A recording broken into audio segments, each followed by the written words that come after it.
We're going to call the meeting to order. We don't have a quorum, but we will have one. Is anyone online? Councilmember Davis is online, it looks like, but again, can't vote to voter in unless we have a quorum in person yet. So we can do roll call, go through public comment, and then we can Okay. add anyone to the roll as they come along. Okay, sounds good. So taking roll, Councilmember, question real quick, who popped up? Oh, it was a note taker, okay. Councilmember Rogers? Here. Committee Member Livingston? Here. Chair Rikus? Here. And Councilmember Suffredin. Here. Okay, so again, not a quorum, not enough to do business yet. We are expecting to have a quorum tonight, but we can proceed with public comment. Okay, I know, Jack, do you want to go first? I know you might have to leave, so.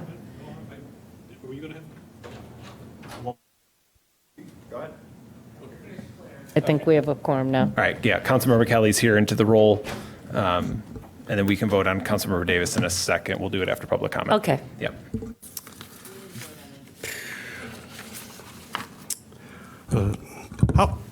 Good evening. My name is Jack Mortel, President of Evanston Firefighters Pension Fund. A couple things to unload. As of July 1st, I've been accepted as a member of the Government Financial Officers Association. So I'm a full member of that. I see that reference a lot in pension things. I made an application, they accepted it, full member. I've already been able to dive behind the firewall and gather things about pensions, et cetera. It's quite a resource. I'm here to address a serious issue in the city's budget. Specifically, the repeated misrepresentation of the city's trust, misrepresentation of the pension trust funds earned income by police and fire pensions as trust funds as if it were the city's revenue. I'll try and repeat that in English. We earn interest, the city appropriates it as if it's theirs. I started to address this situation in the last time I spoke here, and I started with expenses that the city, they take the city's trust funds expenses and add it to their expenses. Well, they do the same thing with the revenue. The difference is there's quite a bit of an imbalance. Like in 2024, the expenses were like 30 million and the revenues were like 41 million. But when they total down, that leaves an excess of 11 million that supposedly the city can use against other expenses, but the city will never have that money. But it tends to mask deficits. And this has gone on since 2016. I've got a study that I'd hoped to have to present here, and you know Vince Pinelli, our lawyer. It's on his desk to double check that I've done it correctly, so I'll have that soon enough. But I'm solid on this for 2024. There was a phantom $11 million of revenue, of pension revenue, that really wasn't the city's. And I thought that I would break this down, a big deal, so it's off like that. I tried to see how it wormed its way into our budget. And so I took one specific area, and that was the interest revenue. So, in short, in the 2022 budget, the city reported $4.2 million in projected interest income. But 94% of that, $4 million, came from pension funds, not the city operations, okay? The same thing happened in 2023. Then the 2024, the problem got worse.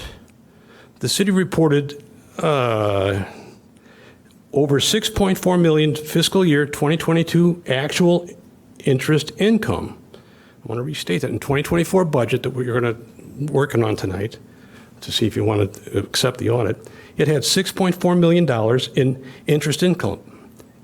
But most of that, 4.3 million, was the pension trust fund's actual interest income, falsely inflating the city's financial picture, the actual pictures. These are actual numbers. I apologize for the last minute. All this page by page, I sent to all of you by email. I don't expect that you've opened it up yet, but I put the actual budget pages. I blocked out in red. It's real easy to read, and there's also a guide to how to see this. This is not a harmless mistake. It violates basic accounting standards, starting with GASB 84, able to double check with GFOA on that, and goes against Government Finance Officers Association best practices. More importantly, it masks the city's real operating deficit and gives the illusion of extra revenue that doesn't exist. What's worse, none of this was flagged by the city's independent auditor, not in '22, not in '23, and not in 2024. This is a serious concern. One more minute, Jack. The basic reconciliation of the budget books would have exposed this immediately. The fact that it didn't raises real questions about the audit process itself. Just this much left. Here's what I'm asking for. Restate the fiscal year 2022 through 2024 budgets to reflect only city income, no pension fund money in the actuals. Provide a public explanation from the finance department and the auditor about how this happened and why it wasn't caught. Fully cooperate with the public safety pensions upcoming independent forensic audit, especially looking back to fiscal year 2015 when this likely began. This isn't just about numbers. It's about integrity, accountability, and fiduciary duty. The residents of Evanston and the members of our pension funds deserve the truth. Okay, thank you. Right. I'm And I sorry, just- but he's the president of the, we liaison. You know with what, the we have pension public plan. comment. Completely inappropriate for him to come in here, dump a bunch of data. Oh, I'm sorry, I think you should be grateful. He's doing, this is his fiduciary we're- Come responsibility. in, make allegations against city I think it's staff inappropriate without for you to any cut him ability off. To review it, make I think personal you're being- allegations against the I sent it to him. city staff. Well, I didn't even open it yet. The next meeting is going to be devoted to pensions. We will have our actuarial report. We've had an open door policy. Hitesh is available. We David and I liaison. could This even. committee liaisons with the pension board, so I'm in charge here. We can meet with Hitesh and Mr. Mortel and go through everything, but I do agree that this is a public comment to make comments and not accuse staff of wrongdoings until we have all the facts. We have our auditor here, and we're going to go through the audit, so. And then, Is it customary, excuse me for interrupting, is it customary for this board to respond to public comment that's not typical on other boards? No, we don't respond. I'm just, We are in the process of responding, so let's, Okay. please, When Madam he Chair, made let's the not. allegation against the staff, which is inappropriate. And I've been called all sorts of names when I've sat up here at this dais. I've been called racist. okay, and- all I'm saying is that we will take the information. Thank you for bringing it up to us. We will review with our legal people and our auditors, and we will get back and to then I you. just have one, No, no, hang on, I have one comment, please. one comment. In today's packet, I looked at page 4 of the where is it at? Well, it has this statement, and we brought this, the Police Pension Board President, I brought this up last year. There's a statement that says public safety pension funds held in trust by the city but controlled by separate police and fire pension funds. It's not held in trust by the city. The city's not a trust fund. They don't hold, this is a material mistake, I think, meant to confuse the people. Thank you. I've I would already like it- I would researched a like it bunch of this, and corrected. we'll talk about it later, but thank you. I'd like it corrected. Thank you. Do we have other public comment? Okay.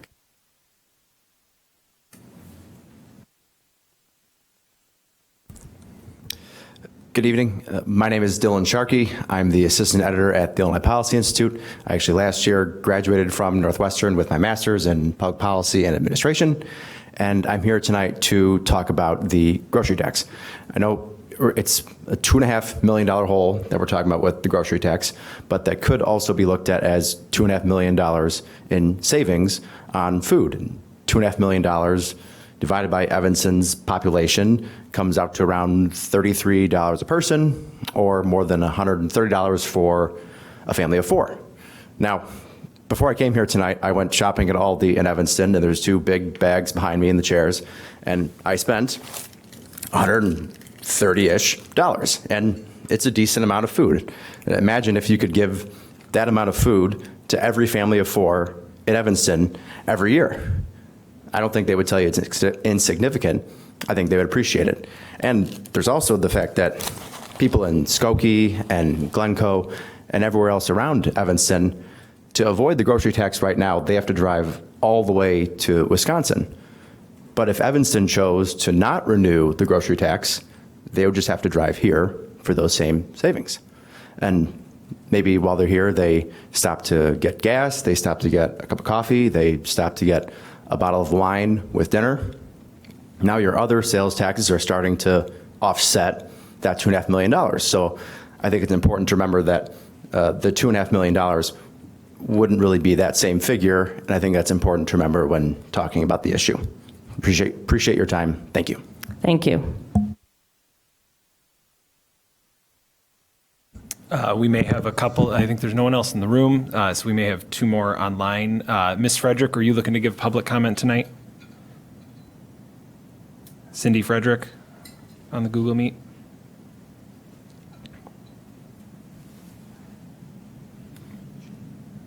Ms. Frederick, if you're talking, we can't hear you at the moment.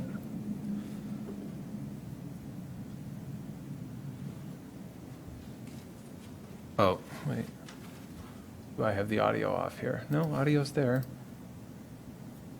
Okay, we'll maybe try to circle back to Ms. Frederick. Ms. Rosinski, were you going to give public comment tonight? Yeah, just, All right. it's echoing. Yeah, 1 second on that. I'll mute that. All right, please go ahead.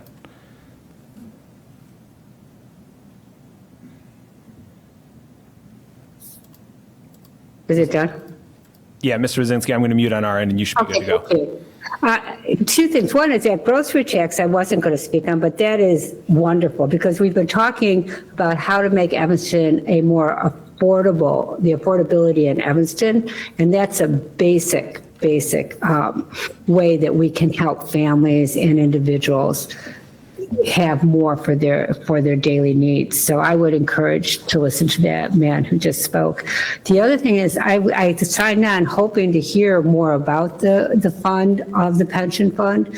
And I realize there's going to be, we just don't know when the next time is going to be. And I've been following this conversation for about a year now.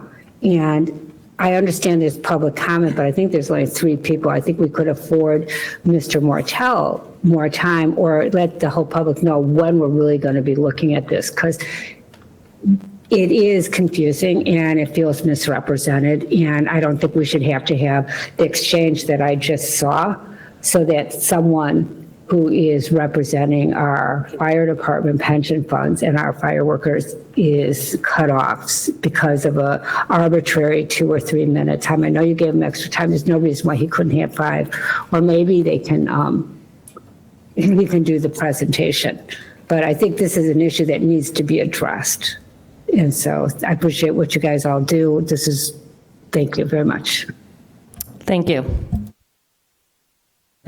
And that's it. Ms. Frederick noted that she's not going to be giving public comment. So we're, again, Councilmember Kelly's here, so we have an in-person quorum. Councilmember Davis is attending virtually. Do we have a motion to allow the virtual participation of Councilmember Davis in tonight's meeting? I'll make a motion. Motion second? Second. Okay, thank you. And so to take roll on allowing Councilmember Davis's remote participation due to illness, Councilmember Rogers. Aye. Councilmember Kelly. Aye. Committee Member Livingston. Aye. Chair Rikus. Aye. Councilmember Suffredin. Aye. Okay, 5-0. Councilmember Davis can be a voting participant in tonight's discussions moving forward. Okay, the approval of minutes from May 13th. Do we have a motion? Second. I move approval of M1, approval of the May 13th, 2025 Finance and Budget Committee meeting minutes. Second. Taking roll on that, Councilmember Rogers. Aye. Councilmember Kelly. Committee Member Livingston. Aye. Chair Rikus. Aye. Councilmember Suffredin. Aye. Councilmember Davis. Aye. Okay, 6-0. Thank you. Okay, FB1, review and acceptance of the year-end 2024 annual comprehensive financial report. And we have our auditors here.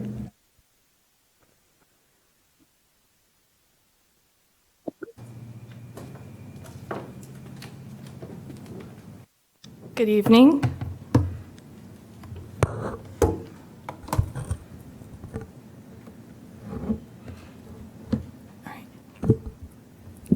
My name is Martha Trotter. I'm the lead principal on the city's financial statement audit, and I am presenting to you tonight the issued annual comprehensive financial report for the city's fiscal year ended December 31st, 2024.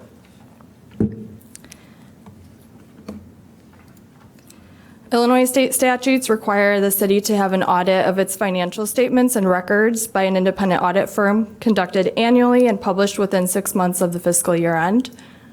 As part of the audit process, we began our procedures in January with our preliminary fieldwork and completed our audit testing and final fieldwork phase of the audit in April and May. This allows for certain revenues that are allowable by municipal standards to be accrued up to 90 days post fiscal year end to be calculated and included in the audited financial statements. Within the annual comprehensive financial report on PDF page number 11, that's page number Roman numeral 3, you'll find the Certificate of Achievement for Excellence in Financial Reporting that was awarded to the city for the fiscal year 2023 Annual Comprehensive Financial Report. So annually, the city submits its Annual Comprehensive Financial Report, or ACFR, to the Government Finance Officers Association Certificate Program. The city's report has been awarded this distinguished honor, which is a designation awarded to those who go beyond the minimum reporting requirements of generally accepted accounting principles, or GAAP, and prepare a full annual comprehensive financial report that complies and meets the requirements of transparency and disclosures expected by the GFOA certificate program. The requirements of this program include preparation of the introductory section and statistical section, which are found in the annual comprehensive financial report, in addition to certain other disclosure requirements. At this point, I just want to acknowledge the level of effort that the city's finance and accounting team goes in order to prepare not just the day-to-day operations that are required to be conducted, but to prepare for an audit, provide us with all the information needed to complete our testing in accordance with generally accepted auditing standards, to comply with the accounting as required by GAAP, and as well as to meet the requirements of the GFOA program and to be designated this distinguished honor. I want to extend our team's appreciation for the information that's provided to us on a timely basis. Our answers are responded to thoroughly, and we have been able, as a result, to issue a clean, unmodified opinion on the city's financial statements for the fiscal year ended December 31st, 2024. The purpose of our audit procedures is to obtain reasonable assurance about whether the financial statements as a whole are free from material misstatement. The independent auditor's report is found on PDF page number 23. That's where, beginning page number 23. That's in the annual comprehensive financial report, pages numbers 1 through 4. The clean, unmodified opinion provides that we have issued at the highest level of assurance we can provide with respect to the accuracy and fairness of the presentation of the city's financial position and its conformance with generally accepted accounting principles. The audit is conducted in accordance with generally accepted auditing standards, and in addition, because of the level of grant activity and grant expenditures during the fiscal year, additionally, in compliance with generally accepted government auditing standards, which as part of that, we issue a separate compliance report. In the independent auditor's report, you'll note a paragraph labeled Change in Accounting Principle. For the fiscal year ended December 31st, 2024, there was an implementation of a new auditing accounting standard. GASB Statement 101 was adopted, and this resulted in a restatement of beginning balances, net position balances for the governmental activities, business type activities, the component unit net position, as well as certain net position of the enterprise funds. The change in accounting principle resulted in guidance from GASB in regards to how compensated absences are calculated and reported. As a result, there was an increase in the liability reported for compensated absences to accrue for balances that are accrued during the fiscal year that are eligible to be carried into future periods and can be taken, not necessarily paid out at separation, but can be used by employees in the future. As I noted, the city also has the requirement to undergo a generally accepted government auditing standards audit, and that opinion is located on PDF, beginning on PDF page number 27.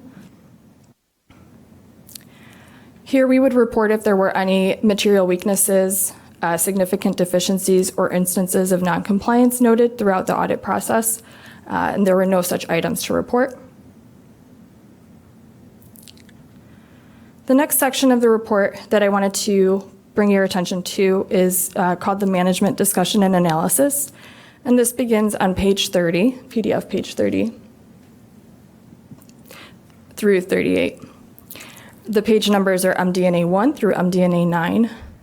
The Management Discussion and Analysis is prepared by management, by City's Finance and Accounting team, and it serves as an executive summary of the financial statements. It provides some additional context, comparative information. It houses current year and prior year information that otherwise is not located within the financial statements themselves.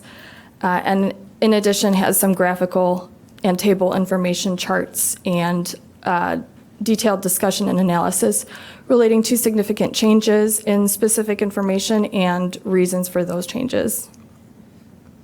If nothing else in the annual comprehensive financial report, I would recommend reading through the management discussion and analysis, as it does provide additional context to the basic financial statements themselves. And that takes me to the basic financial statements, beginning on PDF page 40, page numbers 7 through 10 of the report. You'll find the full accrual entity-wide financial statements for the city, beginning with the city's statement of net position. The information in these statements is presented on a full accrual basis of accounting. So unlike what's typically reported on a monthly basis, this includes long-term assets, long-term liabilities of the city, is consolidated for the city's governmental activities in total. Those include reporting for all of the city's governmental funds. The business type activities column represents the information of the city's proprietary type funds, and that totals up to the city's total entity-wide information. Finally, there's also a column for the city's component unit or library information. What this information does not include is the city's pension funds, as those are reported as fiduciary component units and are separate from the city's basic financial statements. As I noted, these balances include certain long-term assets and liabilities that otherwise are not reported, for instance, in the governmental funds. So that would include your capital assets, net of accumulated depreciation, long-term liabilities items, long-term debt items that are expected to be extinguished in greater than 1 year's time, information related to net pension liabilities are included within these liabilities as well, and certain related items as calculated by the city's actuaries.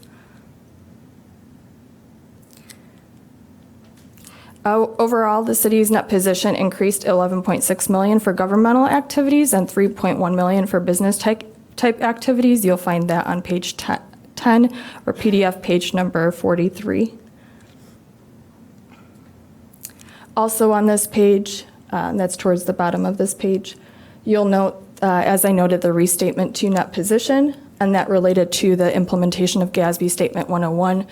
The requirements of GASB are to implement the standard retrospectively, so the liability was incorporated into what the net position was previously stated, restatement to reduce that for the increased liability to properly implement the GASB pronouncement.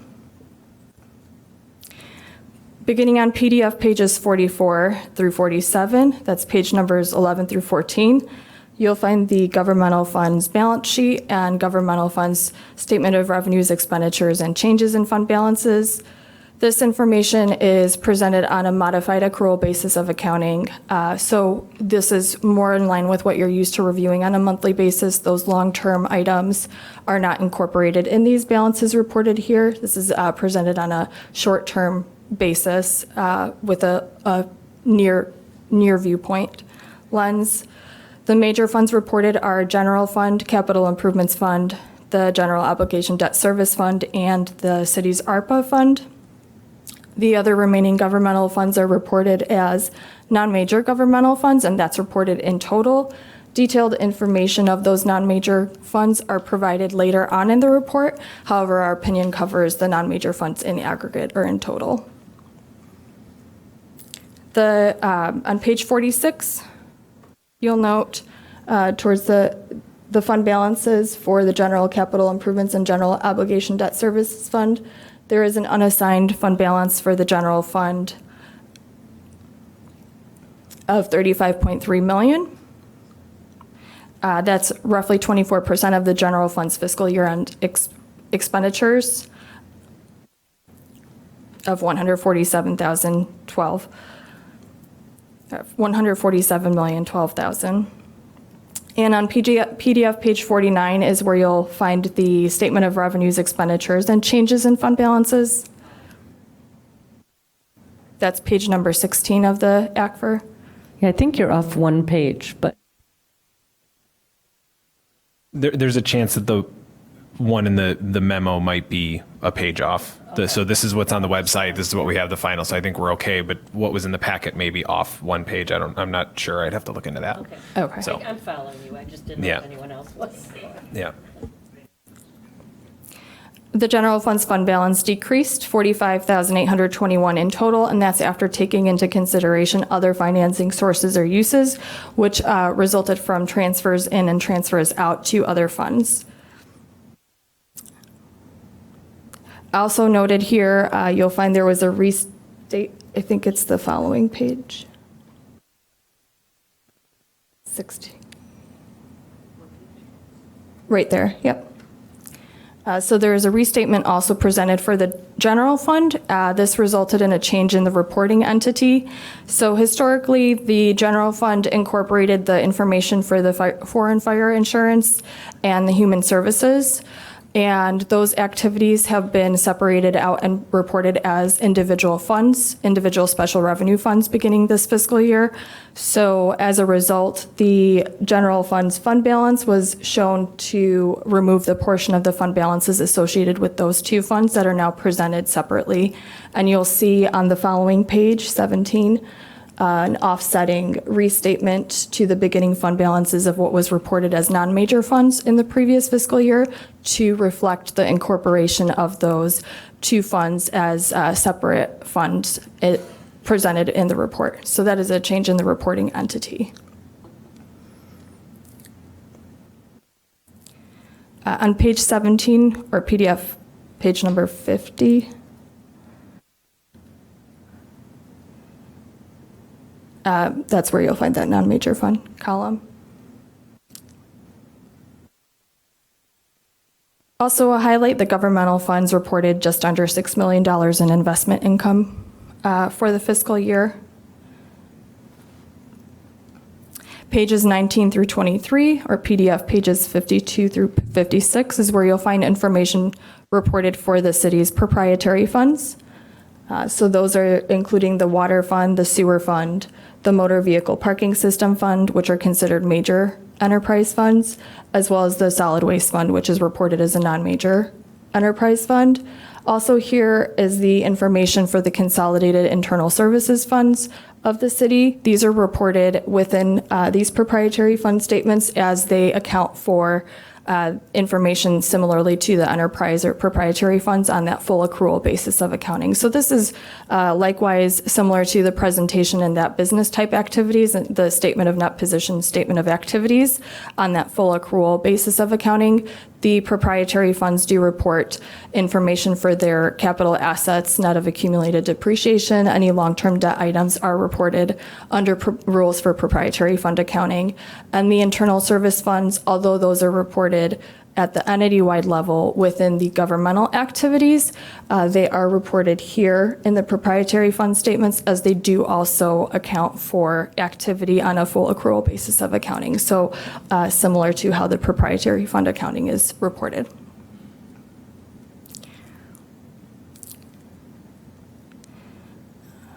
On page PDF number 54, page 21 of the financial statements, you'll note there is a total operating proprietary funds income of $51.2 million. That's the operating income, and net income for the proprietary funds for the fiscal year ended December 31st, 2024 of just over $3 million for the proprietary funds in total. Also, the proprietary funds reported $826,000 of investment income for the fiscal year. And here you'll also note there was similarly that restatement that I noted related to the implementation of GASB Statement 101 is reflected here for how that restatement impacted each of the proprietary funds. Because they do report on a full accrual basis of accounting, those compensated absences are considered long-term liabilities. They are reported as part of the liabilities of these funds. So that restatement did impact each of these individual funds as well.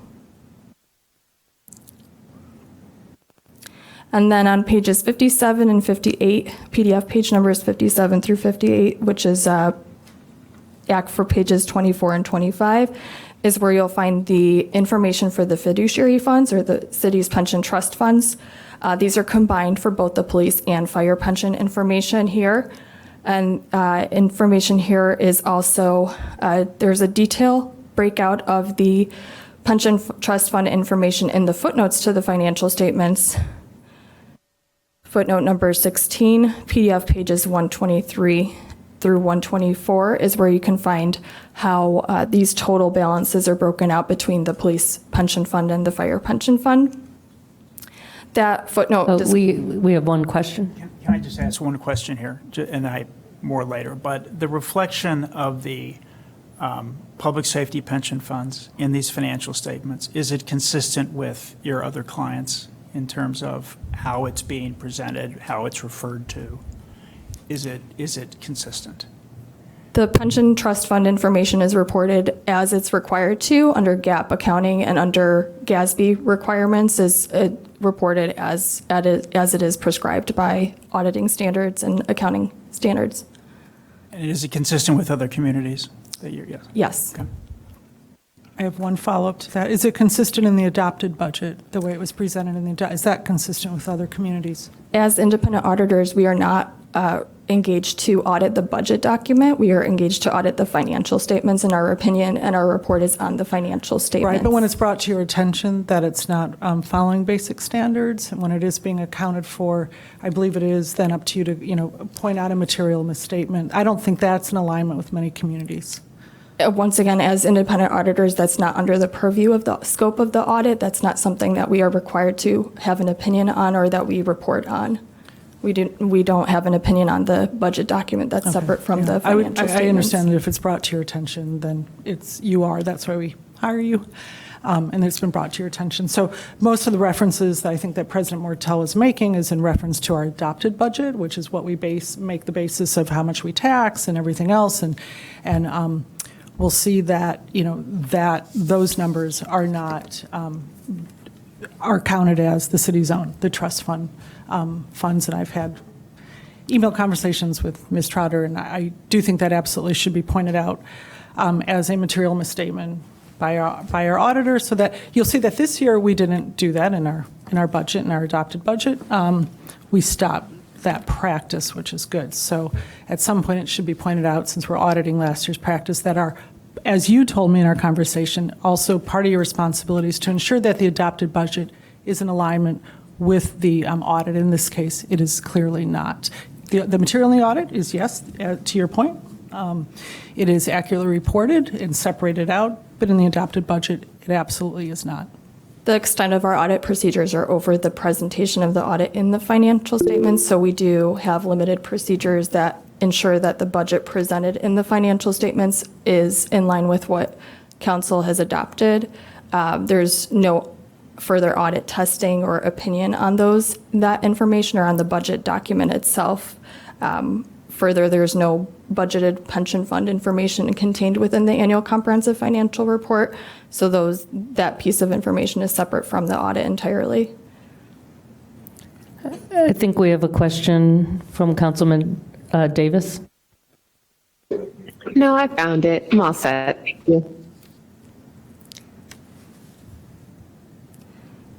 Also, beyond the footnote 16, where there's information on the detailed breakout of the pension fund information, there is, just to note that is a requirement, as the pension funds do not issue separate financial statements, so that information is required to be reported within the footnotes to the financial statements of the city's ACFR. Footnote number 18 on PDF pages 129 through 130, or pages number 96 through 97, disclose additional information regarding the restatements of beginning fund balances and beginning net positions. So as I covered some of the basic financial statements and noted the restatements to certain beginning balances, those are described in more detail here and summarized to reflect what is reported in the financial statements as restatements related to either the implementation of new accounting standards or the restatement due to the change in the city's financial reporting entity.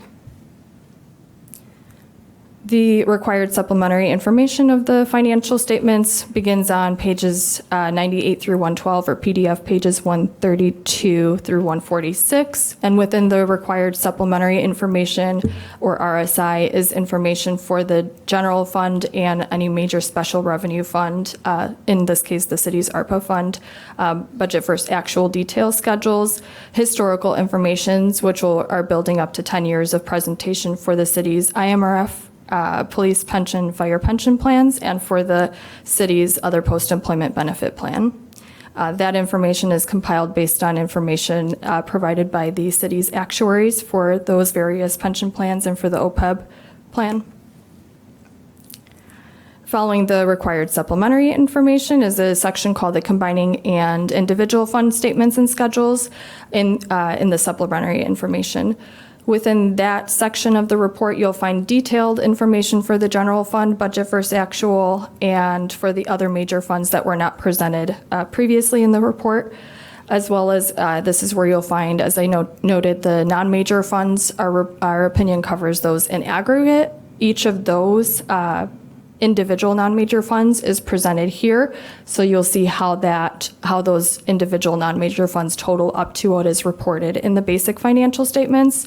And then you'll also find for each of the individual budgeted non-major funds a budget versus actual schedule within the report here. So if you're looking to see how each fund performed as compared to its legal spending authority, that's reported here in the financial statements. The component unit information is presented just for the library. So the library is reported as a component unit of the city, and that information is also contained within the combining supplementary information. And the statistical section begins on PDF pages 200 through 225. That's page number 158 through 182 of the report. The statistical section, as I noted, the city does report a full annual comprehensive financial report. So one of the more significant sections to comply with those requirements is the statistical section. And that is providing information on a variety of key factors, historical information for up to 10 years, presented for a variety of items such as financial trends, revenue, information debt trend, information demographic, information economic, and other operating information. The requirements of this section are also in compliance with the GFOA, or Government Finance Officers Association, established guidelines, and comply with the full annual comprehensive financial report presentation. This is also a great place to look if you're looking for historical analysis of anything, fund balances for the past 10 fiscal years, net positions of the government entity-wide financials, business type activities for the past 10 fiscal years are all reported here. Any questions on the annual comprehensive financial report as presented? We have some comments, or? Yeah, I mean, I had some general comments. I don't know if now would be appropriate, Hitesh. Not specifically related to the audit, but to some of the financials, and maybe get your views on that. Unless, Hitesh, were you going to report anything after Ms. Trotter's comments with respect to the audit?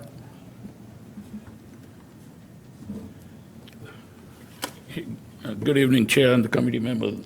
No, we will cover the second item, which is like a fund balance, because now we have the audited numbers. And I know many times during the year, we see the request for the fund balance and what is the excess fund balance. So this is a good time when we have the final audited numbers. Yeah. So that's the item we'll cover. I think you can briefly, I don't know whether is it about general fund, pensions, anything? Yeah, so there are some, just a few, and I'll be quick here. A few things I wanted to highlight, because obviously this is a very long report, and I think it's helpful to sort of just highlight some of the things that maybe people in general want to focus on. You didn't mention it, but the transmittal letter, I think that's an excellent letter. It's at the beginning of the report. It's IV through XIII. Mr. Stowe's letter. I think that's an excellent summary of the overall report that's very readable for even a non-financial type audience. So I would just recommend everyone, really. That's a good summary of the overall city and also how it manifests itself through the financial statements. One thing we do say in that letter, though, is that we were planning on a bond issue in the summer. I think that's been deferred, right? It has been deferred at this point. So I think we talked about this before, but in an upcoming meeting, I think we really need to look at our available liquidity and say, could we, say, delay that issuance until, late in the fourth quarter or early first quarter? But that's something we have to do. So that's one point in that transmittal letter that is not going to happen. We're not going to have a bond issuance in the summer. Could be Q4, could be Q1, but we really need you to tell, interest rates are still high. They're moving all over the place. So how long can we defer? At some point, we have to issue, regardless of, to clear out the capital fund negative. Yes, so you're right, yeah. I mean, we prepared this thing in May, and again, obviously, she mentioned deficit, right? As of the CIP fund is reporting, and they have to report as a note that 8.8 million in your report to the City Council as a deficit fund balance. And obviously, there are a lot of public works projects lined up, So how long we can survive? And the other thing is we have to look, we right now loan the money from general fund to the CIP in anticipation of that, okay, we'll get the money back whenever we issue the bonds. Yeah. Yes, you're right. Interest rates environment pretty much the same as it was 2 months back, And we plan to have the review again and check with the financial advisors in August or September, whether we are ready. But yeah, we have to look in totality because when the budget comes, then there could be a use of general fund money for a variety of things, So we have to look in totality instead of just one thing, We need maybe for the next meeting. You're right. What's your view? All right. So thank you. Yeah, we talked about that. All right. Also, on page 98, this comes up on a recurring basis within this committee. Report page 98, not PDA.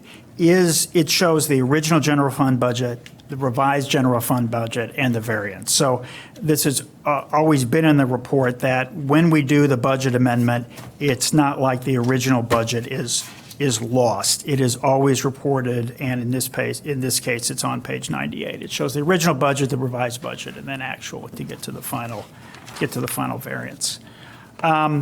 Let me just make a couple of pension comments, and I think a lot of things track back to pension as we continue to try to dig our way out of a historic sort of underfunding position. So page 71 of the report talks about IMRF. This is also an issue that's come up before, and I think we should just talk about it now, that the position for IMRF is shown as of 2023. I looked at the IMRF financial statements. The auditor's opinion is not until late June of this year. Yes. So there would have been no practical reason to include to include the 24 IMRF numbers. And maybe you just want to discuss that now. That's true. I think we got the email from IMRF that check in your account. These reports are available. It was June 27th, I think. And we had dated our reports at June 26th. And I didn't want to delay and ask for the extension with GFO and others, to file the report. That's the one thing. But at least to cover this kind of, in some respect, we shared the 24 reports with you, some of those which were available, even the report. And so somebody wants to know I can share this one-page report, which is 24 numbers, similar to what you see in 23. The net result, and I think the last time, who mentioned something, what is the employer's net pension liability or asset as of 24? So in 23, we are reporting $1.5 million as a negative number, which means it's an asset. But for 24, we are reporting $266,003 as in liability. Yeah. So it's a fully funded plan. There's no consequence of not having the 24 statement. And there may be, as a solution here, is the next meeting, why don't you incorporate the schedule of the 24 actual? That way it will be posted, it'll be public, it'll be in our minutes. There's no consequence to this, but that caused a bit of a discussion last year that I don't think we need to have this year. It was not practical to include, and it's a fully funded plan in both years. It's fundamentally different. Let me get into the police and fire a bit. Can I make a quick comment on the IMRF? Sure. So, I mean, I know the numbers, the same numbers that you have now were available in April, and they have never changed from the final audit. So, I mean, it seems to me it would be better just to go with the accurate numbers rather than intercalating throughout the budget the wrong year. And then if there were ever a difference in the audit, then you would just modify it. But, I mean, for years it's been the same. So I don't really see any good reason to really use the wrong year, but I won't. I don't think we're using the wrong year. It's appropriate to use. Because, yes, I mean, that's the councilman's request.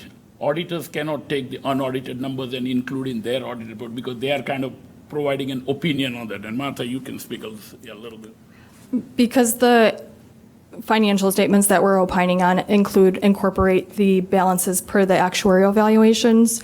Until IMRF's audit is issued as final, we cannot issue any audit that's relying on that information as final. So entities that do report the information as current did face a delay.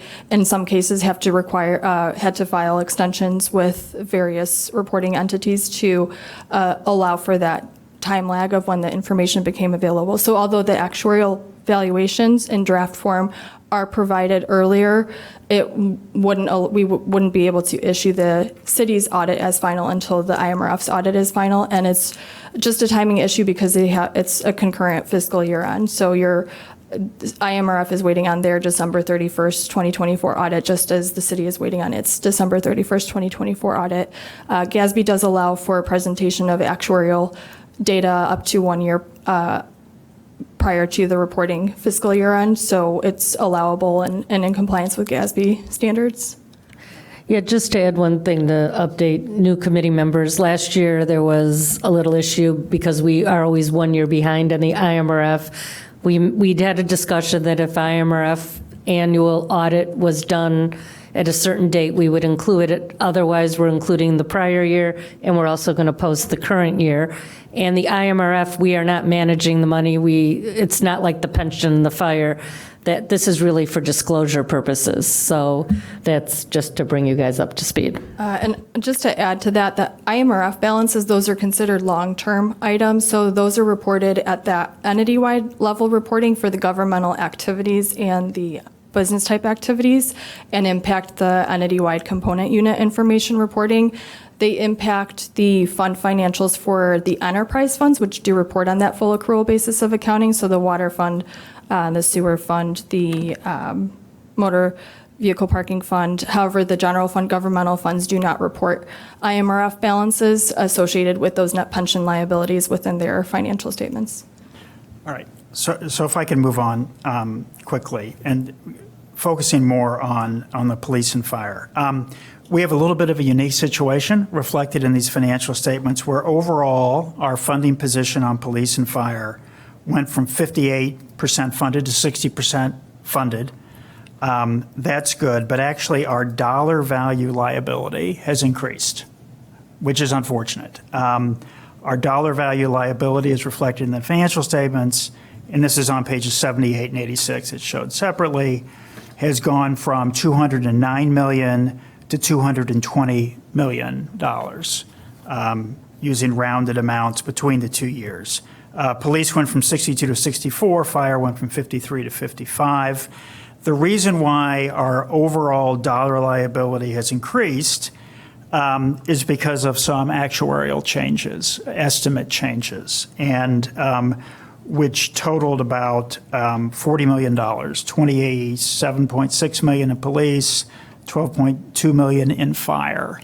And I think we really want Foster and Foster, when they meet with us in a month, to try to break that out. There's two major components, as I understand it. One would be expected. The large raises that were reflected in the most recent union contracts were well above the prior amounts that were in the actuary reports for assumed raises. So that would be part of it, and I think it's about half of it. But also, there's a remaining half that I think is some revision to their methodology of how they're trying to estimate the pension liabilities. So I think it's unfortunate that we made modest percentage increases, but actually on a dollar value basis, our dollar value liability is still increasing, and it just shows the hill that we're trying to climb here. And I agree with you, and as I said, I think we had a brief conversation. I talked to the actuary, that like police pensions saw a 22.6 million increase in the liability. Half of that was salary kind of, but the other half, but other half was the thing called programming updates, inactive mortality, active decrements. I'm like, what are these things, And then they mentioned something that we updated the software and picked up the correct birth dates, like by the date, it used to be by month. So there was some kind of corrections once in a kind of lifetime. I said, did you ever do this in the last 10 years? They said, no.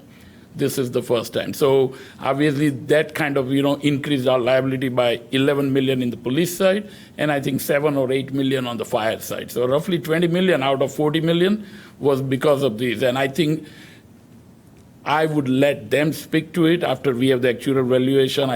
We can dedicate more of pensions next meeting, and let them talk about it, But they say, this is done to better reflect the accurate liability number.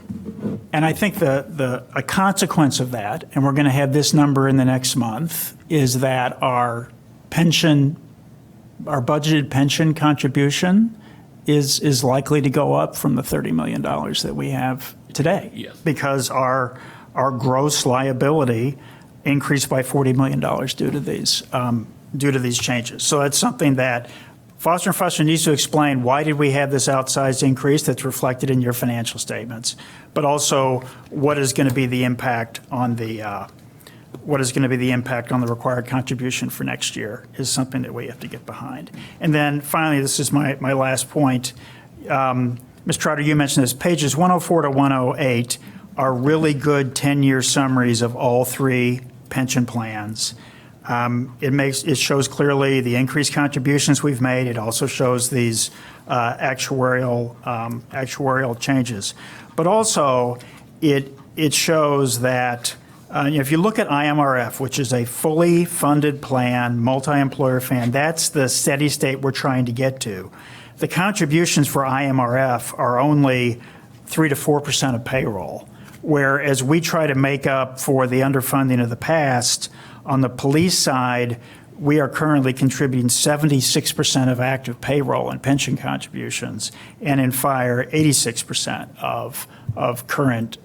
So that's why we have to stay on this plan, so that when we get to full funding, we end up in a state where we're more like 10% of active payroll is what our contributions are. So I just encourage the city council to continue to make the required contributions so we continue to increase our percentage funding. And if we hadn't had this actuarial adjustment, we would have seen a reduction in the gross liability this year. So that's all I had, but thank you. And, a lot of things track back to pensions, right? So anyway, those are my comments on the report. Any other questions or comments?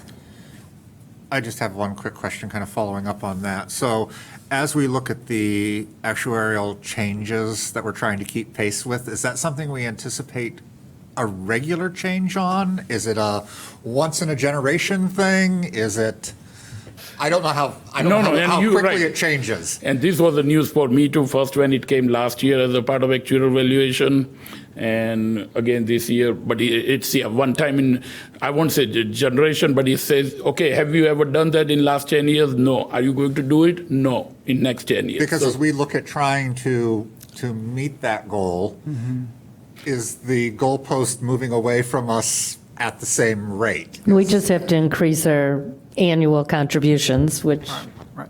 The nature of the liability will always be moving, right? Yeah, It's I not like a realize that, bond. but I mean, Always is it going to So the jump 10-year drastically? summary, though, that I pointed to, 104 or 108, it shows you what those have been for the last 10 years. Right, And but this we- was a huge outsized change. That's what I'm wondering is And that these if kind this of was- things happen, like I think a few years back, and Martha can correct me, actually started using the mortality table specifically for public safety employees.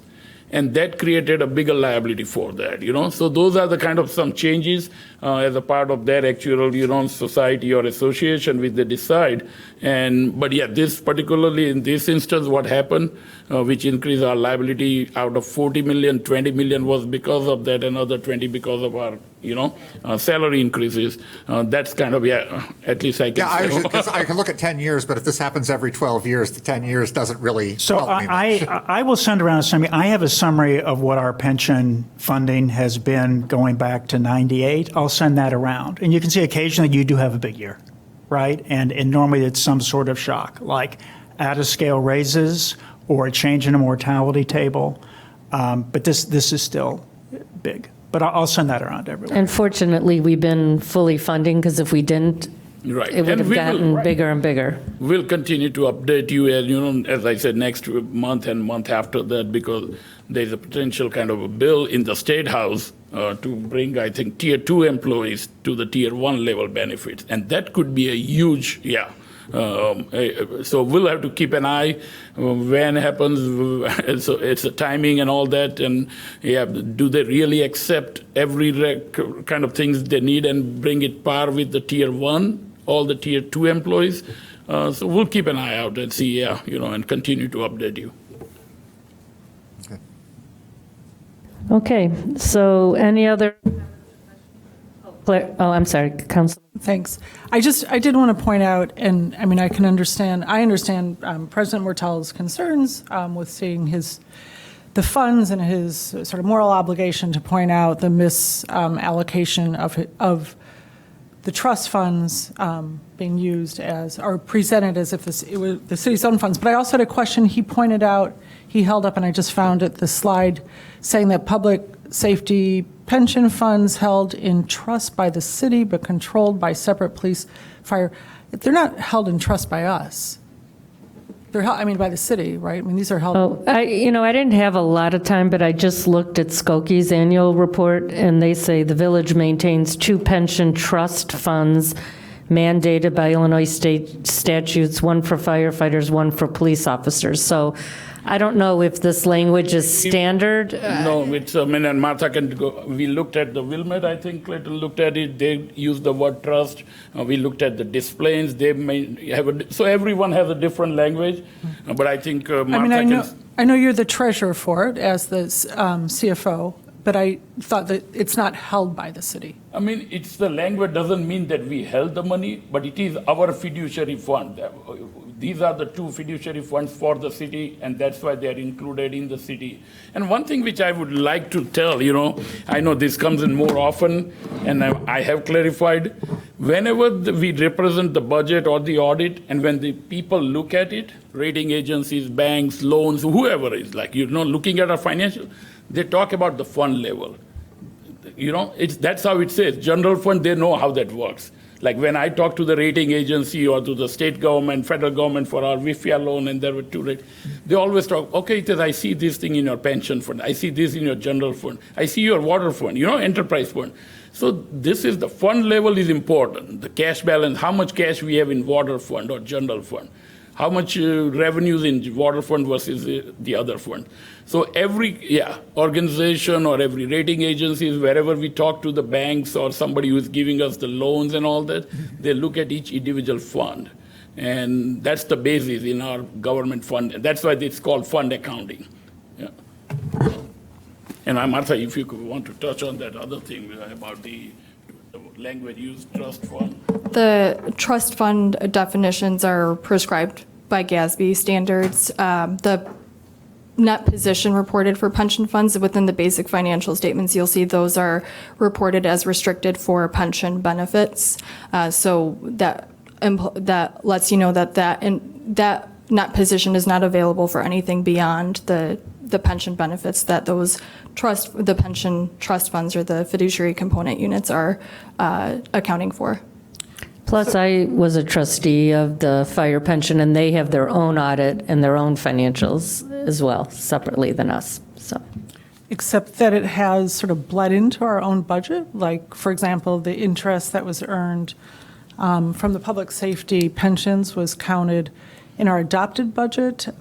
For example, in '22, when we listed the amount projected for our revenue for the interest for '22, we put like 4.2 million, of which 4 million was from the pension, and only about 250,000 was budgeted from the city. And then, so that's one thing. That was the adopted budget, what was being projected. But then when you look in the '24, the budget that you're auditing now, it actually states that our actual, and if you go to the '22 actual budget, it says that our actual revenue that we collected in interest income was like 6.5 million. And of that 6.5 million that it says we collected in our actual budget, 4 million of that was from the pension. So it misrepresents to the resident or somebody looking at what we made in revenue. It looks like we collected in the budget, in the adopted budget, which my understanding is that if it's, again, that this is, when it's pointed out, this is kind of a material misstatement, we didn't collect 6.5 million. We collected about 2.5. 4 million was the interest that the pensions made. But it's listed in our adopted budget under 22 as the amount of interest that the city earned. Because at that time, pension funds were part of the budget. And again, the word used by that in email, which says misappropriation of the pension fund interest income, what does that mean? Did we take any money out of the pension fund? I'm talking about how it's reported, the email says from our fire pension president that it is misappropriation of the pension fund interest. That's wrong. Factually as it's incorrect. Reported, I would say it's not. Misstatement and misappropriation is totally different.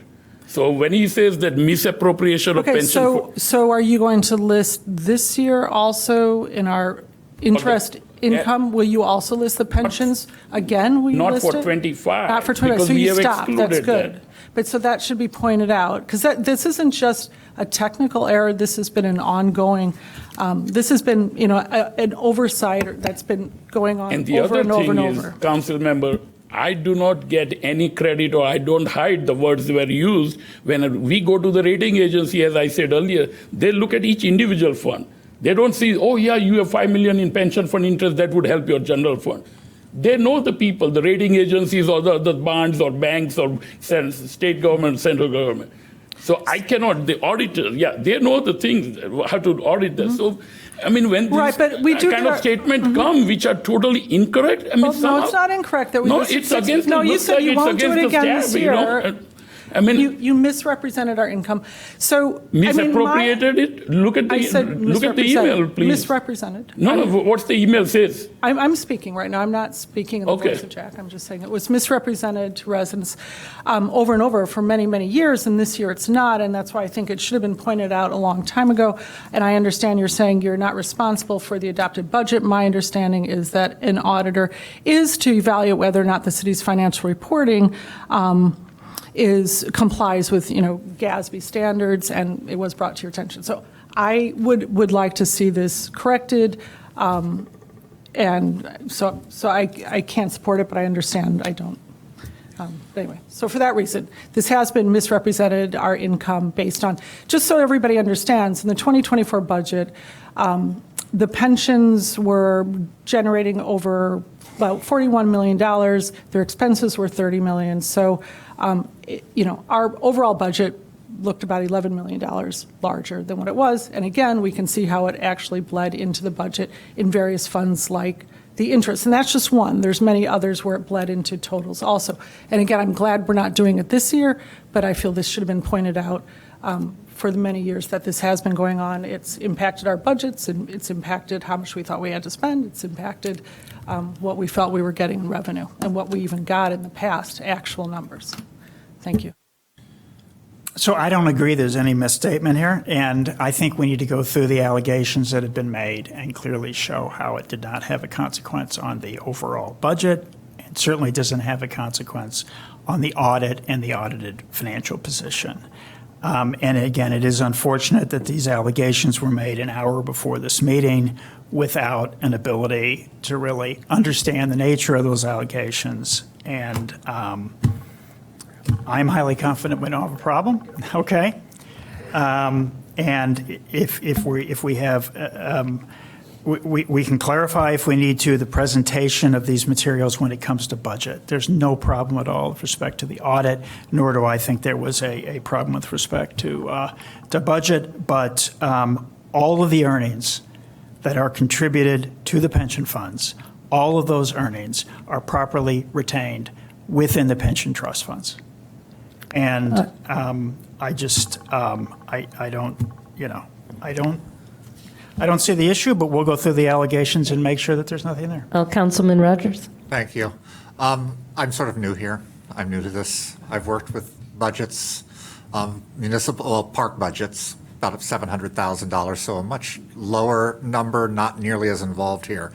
But as somebody who will be asked to be working on next year's budget, the 2026 budget, and knowing that we look at our 2024 budget for our actuals, things like that, I would like to have some training from someone, I'm just throwing it out there, anyone, as to where I look in our audit to find our true actuals so that we know what we did spend, because comparing budget to budget means nothing to me, because as we know, you can adopt whatever budget you want, but the money you spend is the money you spend.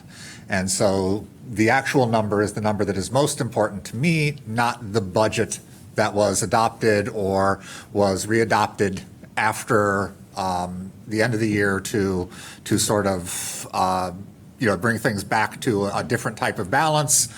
So that's really what I would make the request to know. I mean, we are is, open to that, Councilmember, and I understand. And so when I'm hearing things about, oh, well, there's $4 million more represented in a line that isn't really money that's there. It is money that is here, but we've listed it here. Makes it very confusing for me to be able to understand what the actual number was. I mean, let's start with the 24 financials are out. So please feel free to reach out and let me know when you have time so we can talk about the numbers. Yeah. Right, because I want to make sure that when we're budgeting, Yeah. we're basing it off of real actual numbers that are where we finished and were audited and were the numbers that were presented in that audit. So some of it's going through these multiple pages. Like I said, I've done this before, but I think our audit was 24, 25 pages, something like that. So very different scale, no separate funds, all of that sort of stuff. So I think it's very important that when we do this budget, especially for me as a new council member and my colleagues, I'm not going to speak for Ms. Davis, who's also on the line, and Mr. Isles, but that we are all able to work through this budget process knowing that we have a number to start from. Absolutely. It makes sense, and we are more than happy to sit down with you, and go through the numbers, and it could be the other way. We can go over the book like in a couple of hours, or you can look at it and say, yes, I had these questions, whichever way you like it, yeah. All right, yeah, I just want to put that out there, that I think that's very important for us. Thank you. And we were having some educational sessions, but if the three of you want to, or we can add it. I think we're ready to bring this to a vote, but I want to make one comment, because we're trying to be respectful for everyone, and terms like, misappropriation and material weakness or material statements. I used to be an auditor, and when I hear that kind of still shakes me to the core. So if we can just ask questions without using terms like that, because that could also rock our city and our residents until we have all the facts and information. So I'm ready to FB1. We're looking for a motion to recommend to council to accept and place on file the 2024 actual annual comprehensive financial report. If there is someone to move and second. I'll make the motion that we accept the statements. Okay, moved and seconded. Taking roll on the recommendation to City Council to accept and place on file. Councilmember Rogers? Aye. Councilmember Kelly? Oh. Committee Member Livingston? Aye. Chair Rikus, Aye. Councilmember Sufferton, Councilmember Davis. Aye. Thank you. 5-1. Thank you, and congratulations to the staff for the Blue Ribbon Award, and thank you for your time for spending with us Mr. tonight. Trotter, thank you. Thank you. Okay, we've had a lot of discussion regarding our fund balances and the excess fund balances, so I've talked with Hadesh and Clayton, and they are going to go through our fund balances so we can really get a handle on these excess balances. D1. Thank you, Chair Rikus. And that last question from Councilmember Rogers really kind of ties into this because this is largely a repeat of the educational session that we did last year before the audit to kind of help understand fund balances, cash balances, some of this terminology when we use it. Obviously, we can go through it in much, much more detail, so I'll try to go through it quickly since we only have limited time here. And that is on our website, the educational session, if It is, yeah, if it's you want to look recorded at that too. as well.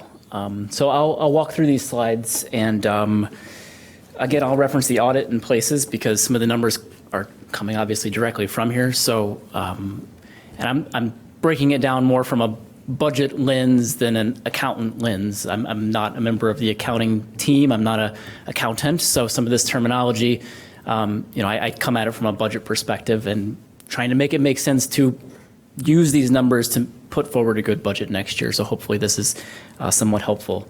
So here's a list of some of the items that we'll talk about, a quick summary of the types of funds. How do you calculate fund balances and cash balances throughout the year? We talk a lot about those two things. Sometimes they're the same, sometimes they're different. Different things go into those calculations. Talk a bit about fund equity terminology. So we often talk about non-spendable, restricted, unrestricted, committed, assigned, unassigned, all audit terms that mean different things, and we can walk through what those are. And then finally, the reserves and excess reserves. How do you calculate that based on our policies? How much do we have in excess reserves in some of these funds, and how is that being used? So the types of funds listed here, you see we've got a handful of different ones. As Hitesh said, so the city uses funds to report on its financial position and results of operations. Fund accounting is designed to demonstrate legal compliance and to aid in financial management by segregating transactions related to certain city functions or activities. Each fund is a separate, self-balancing accounting entity. So that comes directly from the audit document and sort of a quick summary of why we use fund accounting at the city. We have 40 different funds, each one with its own unique set of rules, requirements, and restrictions. Some are fairly unrestricted, like the general fund. Others we'll walk through a little more restricted, like the ARPA fund or our TIF districts. So our general funds, we have two, includes general fund and the human services fund. Not a fund that we have, and then we have the library funds, three funds controlled by the Evanston Public Library Board, one for their operations, one for their capital expenses, and one for their debt service. Then we have the special revenue funds. There are 12 of those. They track specific revenues and or specific purposes. So we receive money from the U.S. Department of Housing and Urban Development, and that's tracked in the CDBG fund all by itself. That money is very restricted on how it can be used and the purposes that it's for. Same for ARPA. We have an MFT fund and an E911 fund. These revenues come from the state, and the state directs how we can and can't use those monies. We have local requirements around some of our revenues, like sustainability, our Good Neighbor Fund, which is the monies we receive from Northwestern, reparations fund, affordable housing. These have a lot of flexibility. It's the city's money to use as we see fit, but policies have been passed to put these monies into their own self-operating fund for a specific set-aside purpose. We have a debt service fund, servicing of our general long-term debt. TIFs and SSAs, we have five TIFs and 4 SSAs used to promote economic development and capital investment through property tax increment from new development and special tax assessments. We have our capital funds for the financing the cost of construction of major infrastructure projects. On the next slide, we have enterprise funds, 4 of these supported by user fees and budgeted on a full accrual basis when expenses are recognized rather than when a commitment is made. We have internal service funds, which fund city operations, and the primary revenue for these funds is transfers from other city funds. An example being our equipment replacement fund. So this is the fund we use to purchase all of our vehicles. We transfer money into this fund from other funds in order to make those purchases. And then finally, the pension funds, which we've talked about in some detail already. When we talk about funds, we often talk a lot about fund and cash balances. We do a monthly finance report every month that we put out unaudited fund balances and cash balances within each of these 40 funds. So at any point in time, you can go to our website and look and see the ending cash and fund balance of each of our 40 funds. We track revenues and expenses throughout the year, but there's a lot of other big items that are done once a year through the audit process, and we'll talk a little bit about what those are. So running through these formulas quick, this shows how the fund balances are calculated for governmental funds. It's total assets, so cash and investments, accounts receivable and advances, minus liabilities, things like accounts payable, unearned revenue, and amounts due to other funds and advances, less revenue available in future years in order to calculate your fund balance for governmental funds. On the next slide, it shows how that differs when you look at our enterprise and internal service funds. So there's a lot more things that go into the calculation for our fund balances within these enterprise and internal service funds. You can see it's current assets just like it was for the governmental funds, but you're also adding in non-current assets like capital assets and depreciation. You're removing the liabilities, removing non-current liabilities like loans and bonds that are payable in future years, asset retirement, claims payable, and all those non-current and current assets are adjusted once a year as part of the audit. So whenever you look at the fund balances throughout the year, it's an estimate based on just revenues and expenses. These get trued up as part of the audit process, which is why the fund balances that we present today as of 12/31 per this document are going to be the most accurate, best snapshot of these, and we project throughout the year based on revenues and expenses to give you a pretty good estimation. This shows cash balance, which is the same for all, but it removes all the non-liquid variables from the calculation, so it's just cash and equivalents plus investments and plus or minus the amounts due to or from other funds as well as the advances to or from other funds. So as I already said, throughout the year, changes to fund balance reported. We lock in the ending fund balance from this report, add in new revenues, subtract out expenses, and that's our fund balance as of the previous month. But once a year, as part of putting together this document, we do all of these other things and make all of these other adjustments, which can cause the fund balance to bounce around a little bit. So things like depreciation, other adjustments to capital assets, reconciliation of accounts payable and receivable, prepayments for any assets. If we've prepaid for, say, a large vehicle, we capture that as part of the audit and part of that reconciliation. Enterprise, GO bond, and loan principal and interest. We make big adjustments for any new and existing loans and leases. And we assure that any capital expenses and retainage are appropriately assigned to the year the work is performed. So if we get an invoice in February or March for work performed the previous year, we make sure that that is appropriately assigned to the previous year. So taking a look at terminology, let me see what slide I'm on here. Slide 8. So once you have fund balance, it's important to break down your fund balance and understand how it gets allocated. GASB 54 provides this breakdown of your fund balance. You have non-spendable. So this is fund balance amounts that cannot be spent because they are not in spendable form or there's legal constraints. So you own a capital asset, you own water main. That's not money. That's not something you can spend. It's considered a non-spendable part of your fund balance. So you pull that out. Restricted, so this is where there's constraints placed on the use by either external groups such as creditors, grants, or laws. So TIFs, the money, your entire TIF fund balance is considered restricted because it can only be used for the purposes outlined by state law that TIFs can use money for. Your entire MFT fund balance is shown in the audit as restricted because it can only be used for things that the state says you can use MFT money for. Same for our SSAs, same for CDBG. So a lot of these fund balances and cash balances are restricted. In other words, they're set aside for a very specific purpose. Then you get to unrestricted, and that's broken down across a few different categories. So you have committed, where there's constraints placed on their use through formal action by the city. So sustainability, reparations, affordable housing, essentially all of these fund balances are considered committed within this report because the city has done something to commit those funds.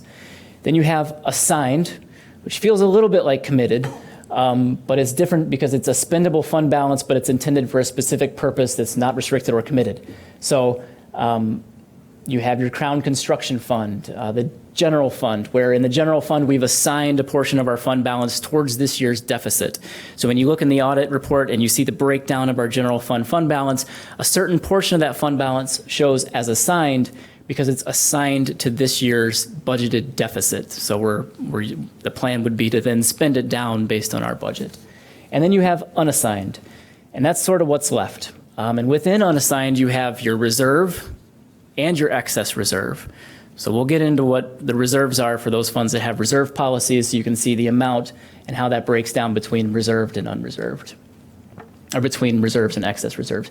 I have a few examples in here. I won't go through every single one of them, but I will. This is a fairly simple small fund, so it kind of outlines the difference between fund and cash balance. If you're on document page 119 of the audit, it has this information on our E911 fund, and it shows those variables that are figured into the fund balance calculation and those variables that are figured into the cash balance calculation. And you can see the fund balance is 1.2 million. The cash balance as of this report is 1 million. The difference is the amounts due from other governments.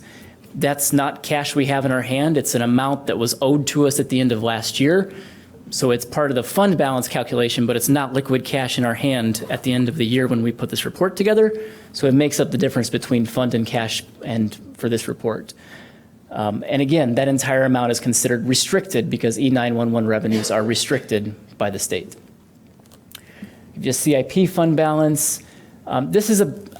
So fund balance comes out to a deficit as of the end of last year of 8.1 million with cash on hand of 1.8 million. That big gap of about 10 million between fund balance and cash balance is largely cash that we have on hand that is eventually owed to IDOT for projects that have been completed but not yet invoiced for. So that's the biggest gap between fund balance and cash balance that likely exists in our audit. It's an unassigned negative fund balance as well. Within the general fund, this is where it really breaks down. So you can see we finished last year at 49 million in fund balance. Of that amount, 339,000 is considered non-spendable. 11.1 million is assigned to that budgeted deficit that I just talked about. 2.4 million is assigned to various programs, and that's discussed in the audit. And that leaves 35.3 million unassigned, and that amount includes both your reserves, the 16.6%, and the excess reserves that are in excess of that requirement set by City Council. I'll skip through water. So the net is really 10 million left. Right. Essentially, yeah. Which isn't a lot because we hear a lot, we have these excess reserves and we're starting to eat into them. Right. So 16 of our 40 funds have fund balance policies. Some of these are a little more clear. Some of these are a little ambiguous. And at some point, hoping to have a conversation with this committee to clarify some of these fund balance policies and provide us with a little help clarifying some of the language because we do our best to interpret some of them. But nonetheless, only 16 of the 40 have these reserve policies in place. The most simple ones are in the general fund, parking, sewer, solid waste, and water, where it says 16.6% of operating expenses. This does get a little confusing when you're calculating water and sewer because differentiating between operating and capital and what constitutes your annual spend. But 16% of operating revenues, of operating expenses. In motor fuel tax fund, it's 25%. Fleet just basically says you need to maintain a positive cash balance. Equipment replacement says no more than the previous year's depreciation. And TIF, insurance fund, is a little more complicated, talking about no less than 3 months of annual health care expenses and cash at 25% of outstanding claims payable. And then TIF just basically says based on outstanding debt without a whole lot of guidance or clarification as to what that means. Next slide. You can't see this, it's in your packet. It is the cash and fund balances as of 12/31. I'm not going to talk about anything on this slide, but that essentially pulls out the revenues. This is essentially the table I think that was being talked about earlier. It shows your expenses for last year, your revenues for last year by fund, the net plus or minus, finishing fund balance, and the finishing cash balance by fund. This looks at reserves, so it breaks down these 16 funds that have reserve fund balance policies. Again, it's quite small, but you can see it breaks down the general fund like we just talked about. So Chair Reiches, to your point, it shows that we have 10.2 million in excess reserves as of the end of last year, meaning that's sort of the 10 million that we expect to finish this year with in the general fund, potentially to, as Hitesh said earlier, that use of general fund balance may be needed again to balance the general fund, may be needed outside the general fund. It's being used to an extent as a loan to the CIP fund right now to help continue to pay invoices. So we're largely using that $10 million excess reserve today as a loan and potentially next year as part of our budget as well. It breaks down, you have a fairly sizable excess reserve in the MFT fund of about $5.5 million, but as I said, it's restricted on what it can be used for. So that entire fund balance restricted based on state requirements. Our sewer, solid waste, and water fund, there are some excess reserves shown there. Each year we do take a look at those excess reserves as part of the budget in order to help us decide, make decisions related to rate increases in water and solid waste, rate decreases in sewer, which we've done the last couple of years, and reallocation of property taxes from the solid waste fund. So solid waste fund has a property tax levy, a small one each year. And so taking a look at this excess reserve fund balance, or these excess reserves as of the end of last year, something we'll monitor this year and potentially reduce that property tax levy in solid waste and reallocate it to a different levy where it would be more needed. You get flexibility within those enterprise funds when you do see potential excess reserves there. Let's see. Oh, and equipment replacement. So that was another one that had a pretty sizable excess reserve of 1.9 million. It finished last year with that excess reserve, but that was the amount we transferred, a little less than the amount we transferred for the fire truck at the end of last year, which was 2.3 million. That was delivered a few months ago, so that cash has come out of that, and we're back at kind of right around where the required fund balance is, right around last year's depreciation amount of 1.8 million. So that's sort of the summary here. And just a few finishing comments. So oftentimes we use a lot of big numbers, whether it's total cash, total fund balance, numbers at the top level. But as noted throughout this audit, each fund is a separate self-balancing accounting entity, different requirements, different restrictions. So it's important to understand not just what those big numbers are, but what some of the underlying issues may be within some of the funds. Flexibility does exist. As I talked about, we're using cash advances to pay for capital projects, but again, important to focus on the breakdown of our fund equity and where it might be needed. Yeah, I think that covers it. The very last slide shows, this is taken from our May monthly report. It's updated based on revenues and expenses year to date. But again, this is available every month and is a pretty good representation month to month of where our where our cash resides, what our fund balances look like. And it has a much more detailed report attached to it that shows budget to actual throughout the year as well. So you can see what we budgeted within each of the 40 funds and what actuals are year to date. So happy to answer any questions if there are any. If I could just say one thing. So was it 4 years ago, we built up to start making significantly higher pension contributions without ever, we had the excess reserves at that time due to pandemic, all sorts of things. And that's built up to about a $10 million incremental amount that we're putting into pensions every year.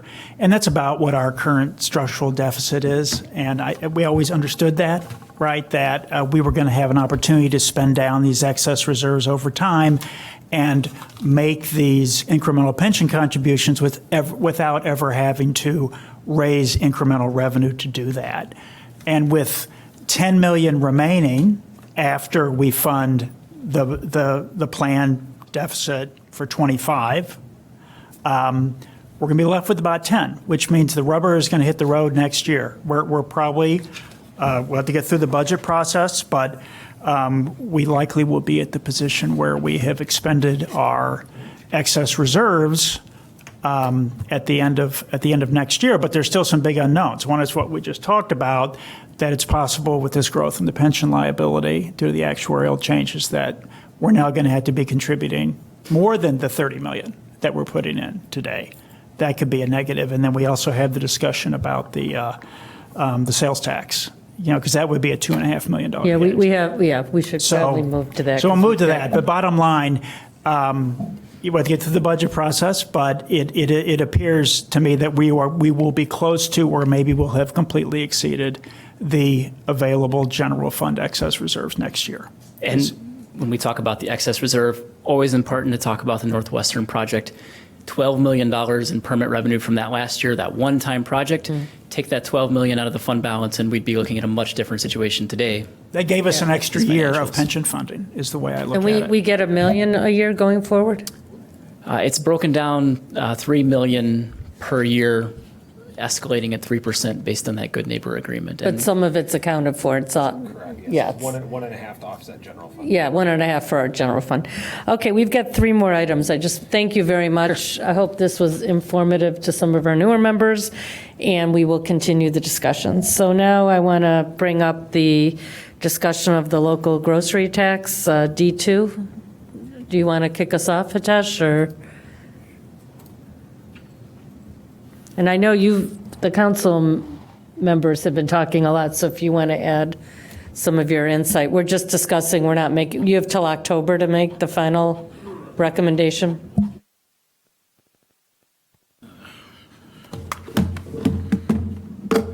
Yeah, good evening again. The grocery tax has been in the discussion for many months now. I keep on reading these updates in Chicago Tribune and Daily Herald that so far over 160 communities have adopted it.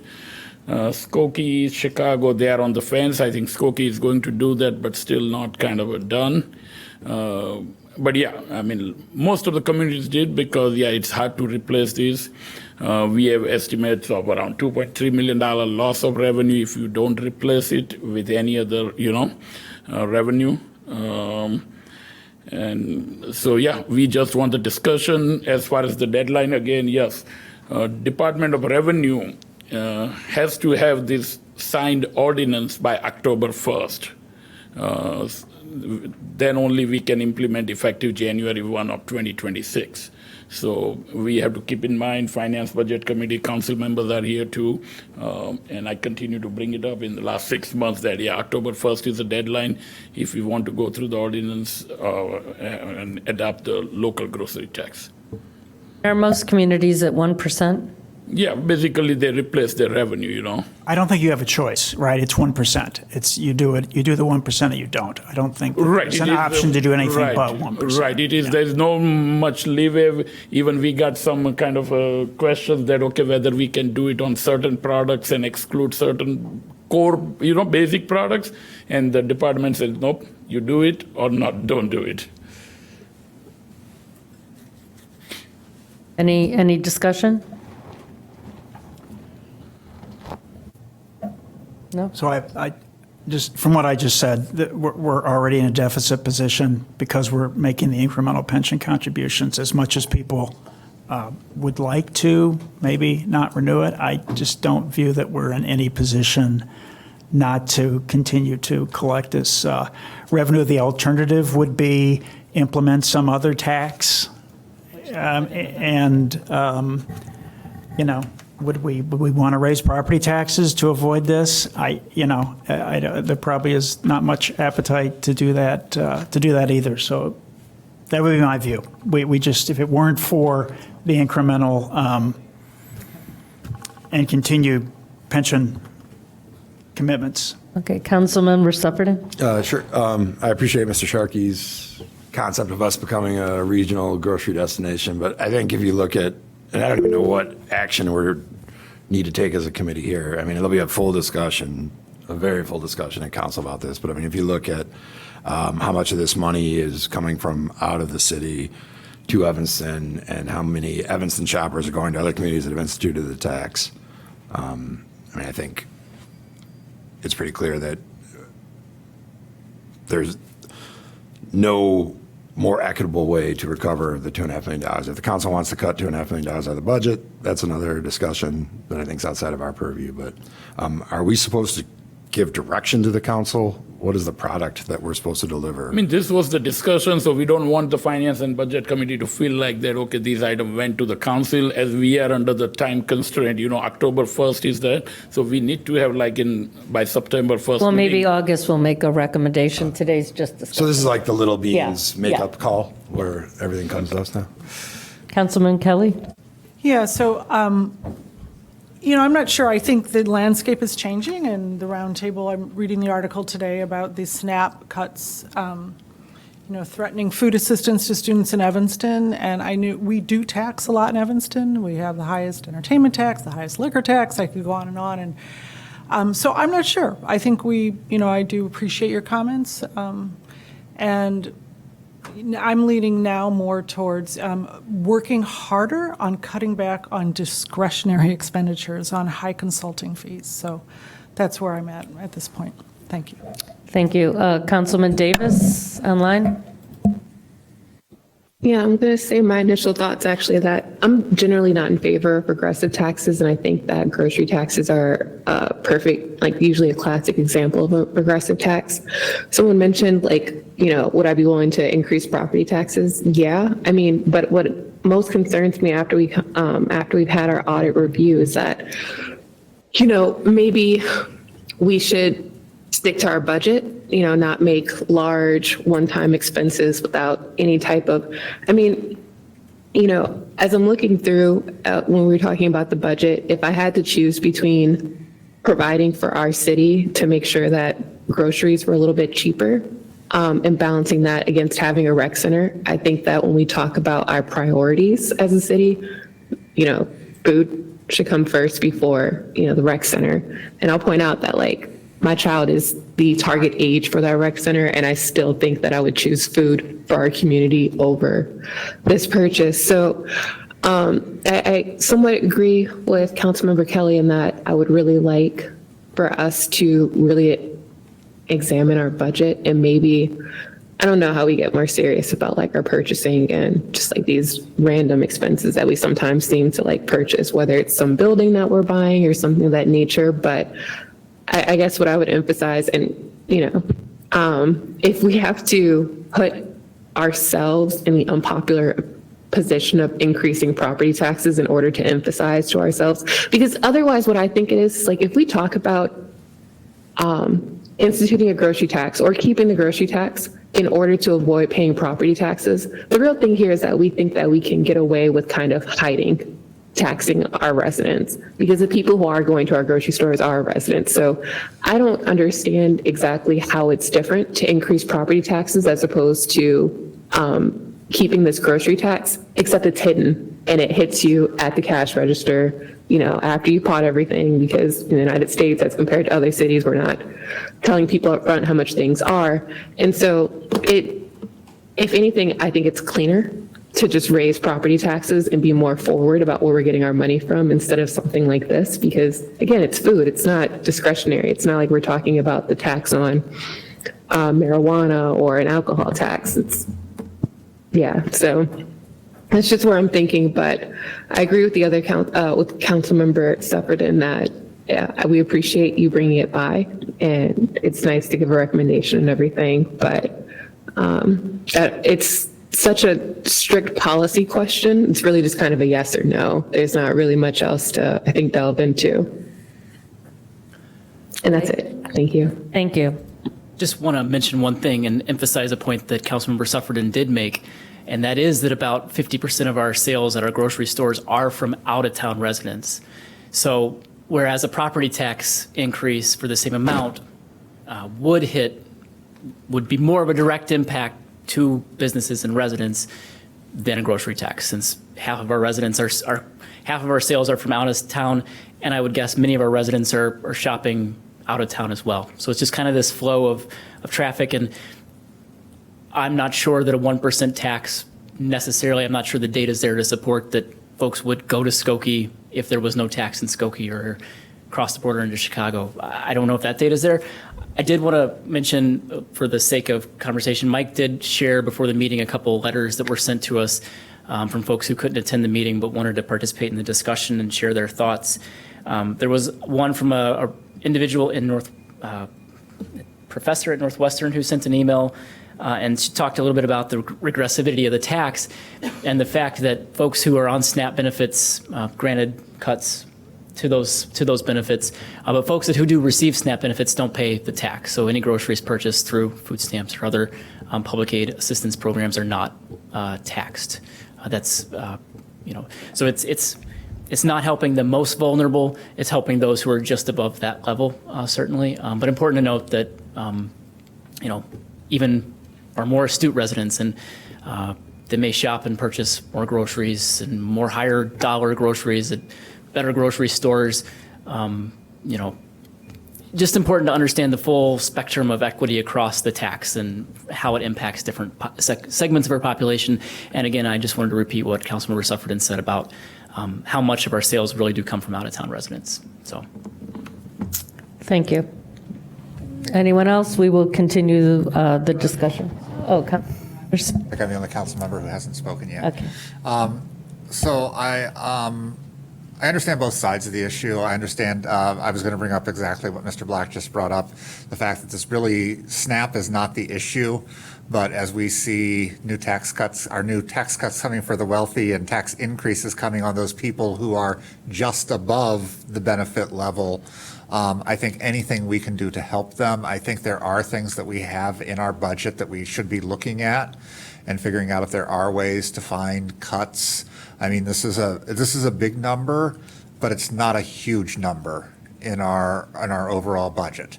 So I think it's definitely worth looking at where are we spending our money, and if there's something that's a nice to have as opposed to a necessity. Food is a necessity.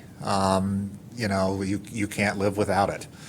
So I think it's definitely worth looking at trying to find some place to cut in the budget. I'm not in favor necessarily of raising property taxes to cover off on the grocery tax, but I'm also not in favor of also just keeping the grocery tax necessarily either. I think it needs to be explored, and I realize time is of the essence because we really have about a month in order for us, a little over a month, about a month and a half, for us to discuss and figure out what we're doing, because if it's going to come to City Council in September, there's 2 meetings, and it has to happen then. So there's no holding it back while we get more information or anything like that. So it is going to be a very quick turnaround. Just a minute, before. So that's the thing, because I hear kind of most of them say, that we got to look at the budget during the budget process. But the timing is different, The budget discussions happen mostly 8-9 weeks of October, November before it's adopted. And here the deadline is October 1st. But I was looking at where our budget is now, because that's the basis for our budget next year. So if we are continually in the practice of, as Councilmember Kelly brought up, hiring consultants for everything, is there $1.5 million that we can save through some consultant savings? And then maybe there's something else, somewhere else in the budget that makes up that gap for us. Okay. So I think that's part of it. So when I say budget, I'm not talking about the 2026 budget, I'm talking about the 2025 budget. Okay, thank you. So, sorry, Councilmember Kelly. It's a quick comment, but with regard to the SNAP comment, the point was that thousands are coming off it, and they won't be eligible anymore, so folks who are low income who would have received it won't, and so this will just be, would benefit those particular former recipients of SNAP. But again, I also agree, let's double down on expenditures, unnecessary discretionary expenditures, and really look at those. And I would not throw the pensions in as one of those discretionary expenditures. Thank you. And I think we really need this indicated pension contribution as quickly as we could get it, because that will be very informative about, is it going to be above 30? And if we can, for the next meeting, maybe our benchmark, we have a benchmark communities that we've designated, and we can see what they're all doing with the property tax. I know in the memo there's a bunch in here. So we could just talk about it next time. Correct, with the grocery tax, you mean? Yes, grocery tax. Property tax. Sorry. Grocery tax. All right, just want to make sure. Yes, grocery tax. So now we're going to, So, yeah, one kind of informal procedural question. I kind of heard feedback of this is something that can get vetted at council. Are we okay? And then again, on timing and stuff, are people like okay with us, say, putting it forward at council in the second August meeting of council to introduce? I and believe then action, or do you? referral has been made. Correct, referral's to been city made. Council. Correct, yes. And so it doesn't because we're not one of the like APW type things, it doesn't technically need a formal recommendation from this body. But do you guys want that to come back in the meeting in August and then go to council? Or are you okay with us putting it forward at council in that second August, just so that gives us one extra council meeting? Do you see what I'm saying? So we have 3 meetings of wiggle room. Does that make sense? Does anyone? Are you guys okay with? well, the 5 of you are on council, and Yeah, I that's think good, yeah. you kind of know David's opinion and mine. I mean, I think we're always trying to find ways to reduce the budget. We're always trying to find 1 million, 2.5. So I think the 1%, especially since half the residents are out of Evanston. And then in your memo here, it's, for a $400,000 home to replace the 2.5 would be $79, and $1 million would be almost $200 a year. So that's probably where we'd have to go. And procedurally, it's going to be discussed at next Monday's, I believe it's going to be discussed at next Monday's referrals meeting. And so if you have all the time in the world, this would naturally come to Finance and Budget Committee for discussion before going back to City Council. So I think we're just looking for, have we gotten the feedback from this committee that's needed in order to now go to council? So we can tell referrals committee next Monday, we've had this conversation with Finance and Budget Committee. We need to make a decision by October 1st. I think so. Make a decision on it. I don't know how you all feel, but I think it's fine to move this on to council. Do you, the other council members? I agree. I agree. Councilmember Davis? I agree as well. Great, cool, thank you. Okay, great. Facilities contingency update. This is something, thank you, we've been trying to get here.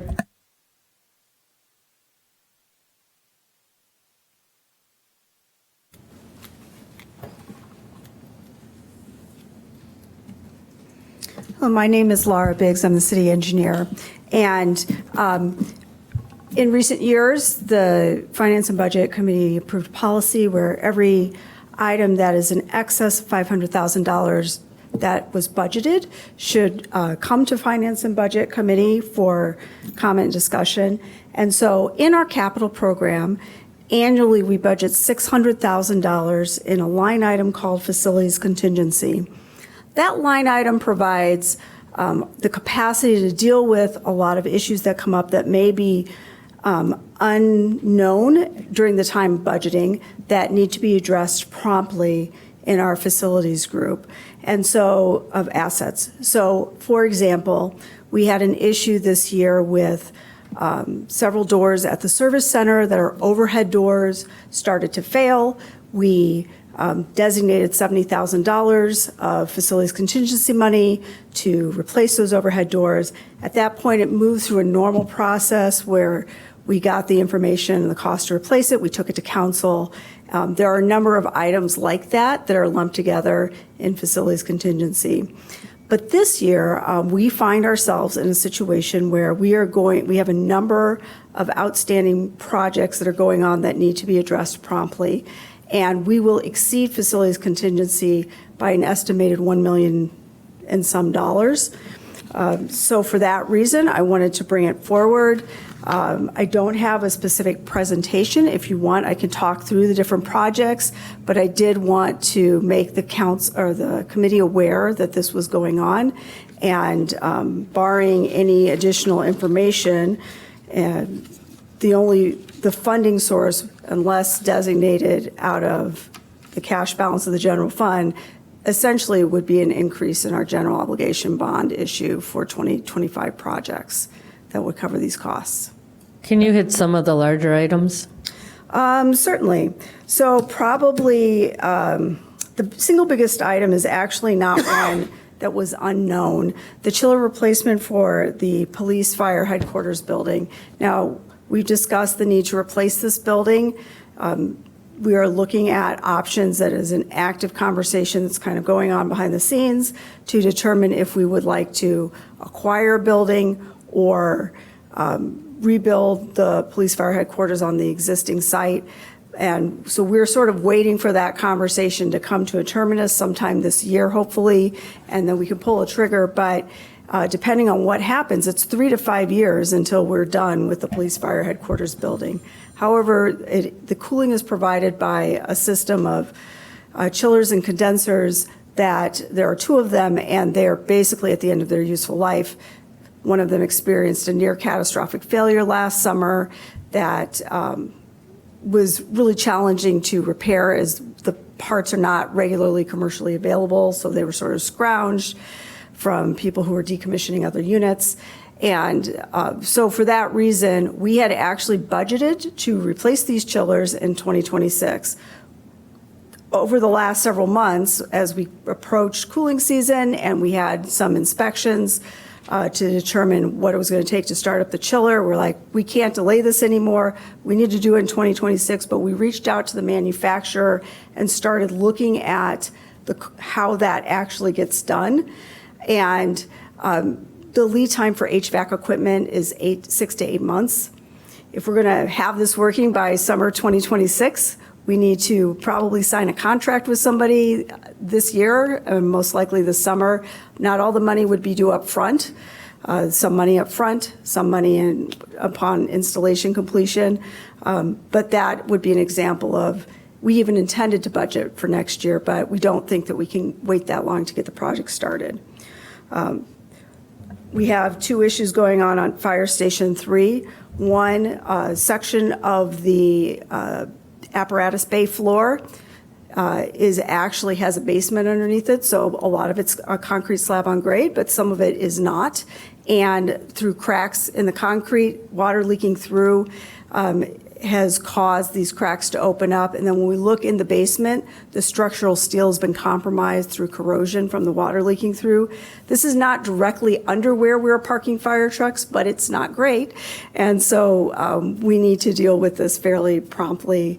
We've spent about $200,000 of facilities contingency money. That included hiring a structural engineer for a nominal amount of money. I think it was $5,000 to $10,000 to evaluate the existing concrete slab deterioration and recommend repairs. And so the fix for that, we estimate, is going to be about $140,000. So that's similar to some of the other projects. I can go going through them. Or I just had a question on the noise, because it looks like we had that boiler in 2022. There's no way we can go back and have, it looks like that's a new boiler and we're going to be spending $135,000 for the damage. Well, the boiler itself is working as intended. But it had condensation issues. Yes. It's the change in the style of boiler. It's a high-performance boiler, and it just moves air differently, so we're getting more condensation in the chimney. That chimney is unlined, which is not a great practice at all. Chimneys should be lined these days, and so because of the potential for damage to continue to occur. Right now, the damage repair is fairly minimal, but we don't want to restart the boiler without putting a liner in. And then if you said you might have budgeted some of the repairs for 2026, will that mean if we approve it now, will the 2026 be reduced, the contingency budget, or? No, this happens every year. In fact, usually most of the issues are identified during the summer. That's when we end up identifying the issues, doing the research, and then spending a lot of money in late summer or fall. We're kind of ahead of schedule on our challenges this year, which is a little concerning. But basically, our facilities and parks, because we run a parks contingency line item, they get a lot of use during summer. And people are outside more, they're using city facilities more, and that's when we start to really see the identification of challenges. And then as facilities is preparing for winter startup of heating systems, a lot of times stuff comes to light through that investigation as well. So typically most of the money is spent in late summer, early fall, but it's been, for 5 years, it's been 600,000 a year. But what we're seeing, like if you look at these issues, a lot of them are happening at buildings that we know have serious challenges that we need to address, and we've just not addressed them yet. And also, and then Councilman Kelly, I will hand it over to you. I mean, there's just things like it says 2 chillers are beyond their useful life. Is there a way for us to project? I mean, this shouldn't be a surprise that we have to do this one expense because it's at its useful life. Is there a way for us to do like a 5 or 10 year plan so that we don't have these unexpected? I will say, these chillers we've known, we've tried to push them as far as we can, but I could let you. Thanks, Laura. Good evening, Chair and members of the committee. I'm Sean Cholik. I'm the Manager of Facilities and Fleet Management. As Laura indicated, you know, we have been looking into and suggesting that we replace these chillers. It's always been, the last couple of years have been a discussion about whether we are staying in that building or not. So the facilities management team has been trying to hold these chillers together, doing what they can and hoping that we could get us through. After the experience we had last year under some really hot days, you know, our recommendation is that we try to move these forward as fast as possible so that it can get us through the next 3 to 5 years. But we're doing our best to try to predict what pieces of equipment, what assets within the facilities are at the end of their useful life. We're trying to do that, you know, with the boiler retubing that is on here. We're suggesting that we retube 2 of the boilers and then come back possibly next year to retube 2 additional boilers. So we're trying to spread these payments out, identify what needs to be done in our most critical facilities, such as the service center and police fire headquarters, and then trying to spread that out. You know, we're doing our best to do that, and we're trying to be mindful of the finances, trying to hold things together. We have taken some measures in-house to try to, you know, alleviate the stress on these systems and to keep them going. But ultimately, they are just up for replacement and ready to be swapped. It sounds like we may need to increase our contingency budget from 600 to more. Yeah, I mean, Councilman Kelly? Things have definitely got more expensive. And unfortunately, we've been through this before where, you know, we hit a perfect storm where there's significant items in several facilities that need to be addressed, and they just kind of all come at once, so.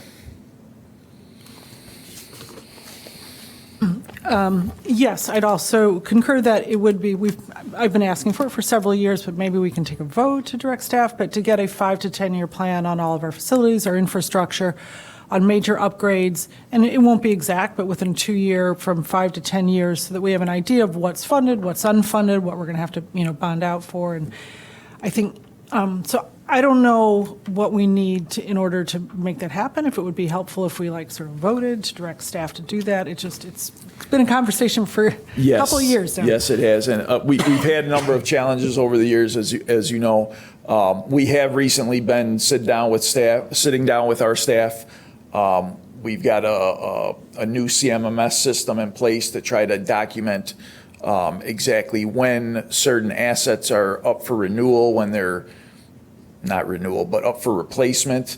We're getting that information input into the system. We are getting more organized. May not feel like it, but we are getting better at it. So we're starting to predict more of the items that are up for replacement. Our staff has worked on a list. We're currently working closely with Laura to feed her the most critical ones as they're coming up, and the chillers and the boiler retubing happen to be 2 of those that have recently come up. So we are making progress, and we are definitely working on trying to identify and come up with a 2 to 3 year, eventually a 5 year plan, and hopefully get it all laid out so that we can have this system kind of alerting us to exactly when we're coming close to the next ones that need No, replacement. Thank you. That's great. And I think especially, for this particular committee to be able to look at expenses down the road, I think nobody has the appetite to have staff come to us, say, oh my God, it's going to cost $50 million. We have to sell some other beloved facility or park because we don't have the funds because we've let it go or we haven't kept up with that. So I think it's really, for our residents, important that we have that forecast of expenses. And again, we're not going to hit the mark exactly, but we know how many roofs we have, we know HVACs, all of that, just the big expenses. And maybe it's about line item, including regular line items in the budget, and then in some years it's bonding. So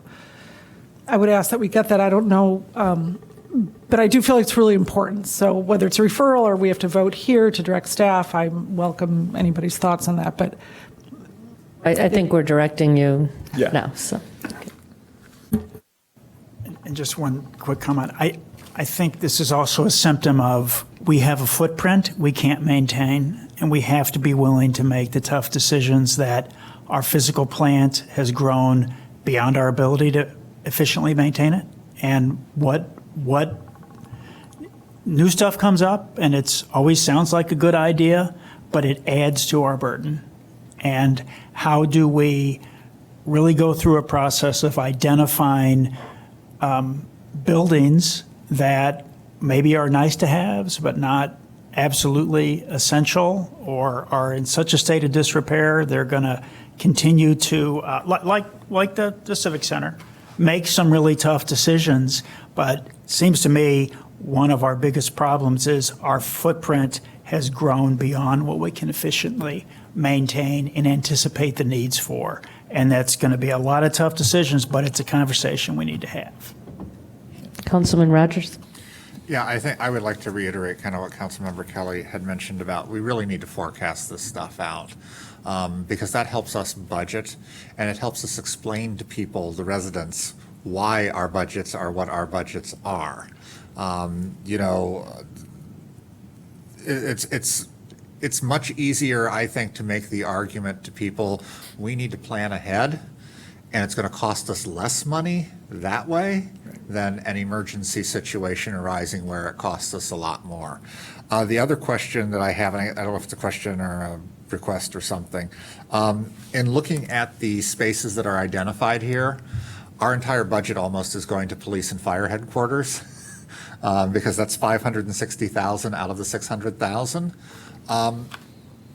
Do we keep records of how much, and this kind of goes back to what Mr. Livingston was saying about do we keep track of how much our buildings are costing us by building and by facility? That's a great question, council member. So we are currently in the process of revamping our computerized maintenance system, Right. so that we can capture that information. Over the last 10 or 15 years, the collection of that data stopped. We actually, on the flip side, on the fleet side, we've got a program that keeps track of all that, takes all that information and lets us understand how much we're spending on each vehicle that we have in our fleet, so that we can essentially show everybody that, look, it's time for replacement. You know where because the now- tipping point is, where it becomes more Exactly. costly to maintain than Right. to get new. And that's definitely the goal with the facility side too. We're trying to make sure that we can get all of those records together. Unfortunately, there's a lot of moving parts in these buildings, more than any vehicle. And so it's just a lot to get our hands around. And we're definitely working to do that, but it is taking time. No, and I appreciate that we're moving that way, but I think it's very important because we've heard many, many times, the police and fire headquarters is kind of beyond its usefulness. We need to start looking, that sort of stuff. But I think when there's dollar amounts that begin to be added to it, like, hey, Right. we're spending, and I'm just going to throw a number out there, that it's like, hey, over the past 10 years, we've spent $20 million on this property, and I don't think that's what the number is. I'm not exact. But at some point, we have to make that determination that we are spending this Right. much money, and if we're setting aside a contingency for these emergency type situations, and a certain facility is sucking all of that money, then maybe that facility needs to be reevaluated as to whether or not it continues to serve Evanston, or if we find a new space or whatever the resolution to that is. I completely agree that having that 5 to 10-year plan is going to help to inform us on what the right size of our facility inventory should be.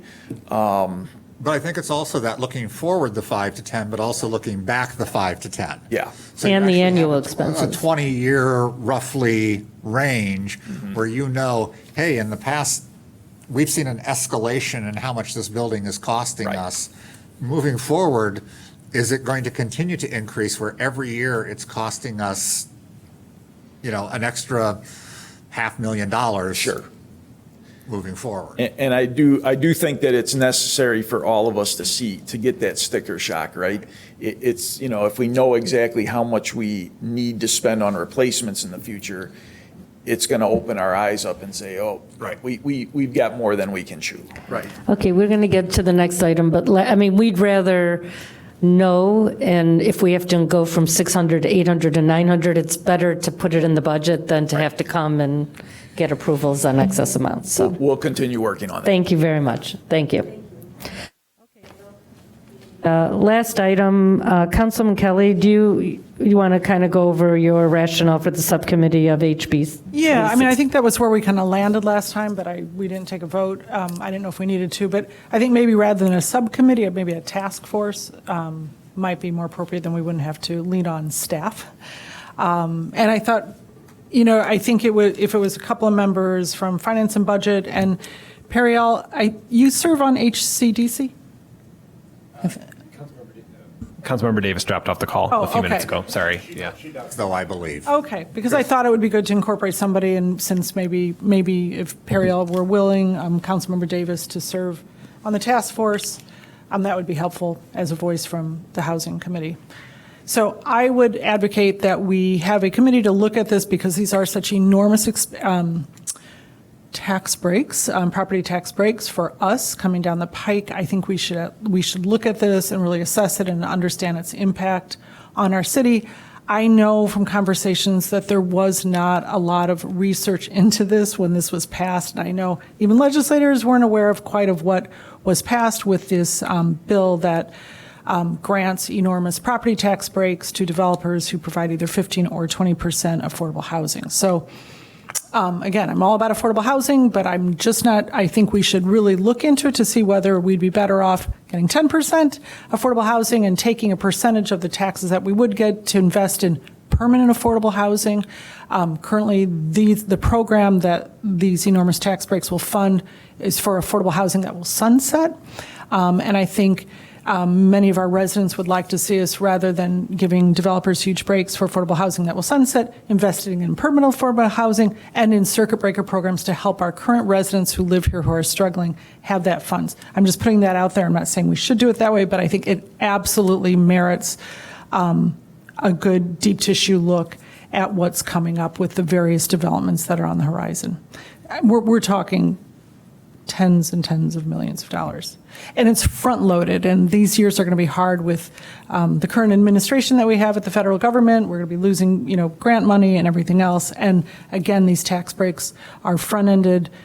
During the first 5 years, we're just going to forfeit a lot of money that we would get otherwise. And Evanston has coveted territory here, so we will continue to have development. So anyway, I would like to move to just have a task force of the Finance and Budget, if anybody would, to look into this. Unfortunately, with the departure of Councilmembers Davis and then Suffredin, I don't think we have a quorum now to make a formal motion on it, but I guess we can still go ahead. I don't know what that looks like. Yeah, procedurally, we can check back if we need to add it to the agenda again in August or something and make another. I could make a suggestion that maybe we put together a task force and then vote on a task force membership and everything all at once in August. Okay. I mean, sure. I think, that way it's kind of doing everything at once. Maybe what the goals of the task force, just kind of come with a proposal for us, and then we can vote. Yeah, I mean, again, the recommendation would be whether we reassess our inclusionary housing ordinance, and to, whether we need to or not. So that would be probably the main one in terms of what is our position or how do we want to approach this.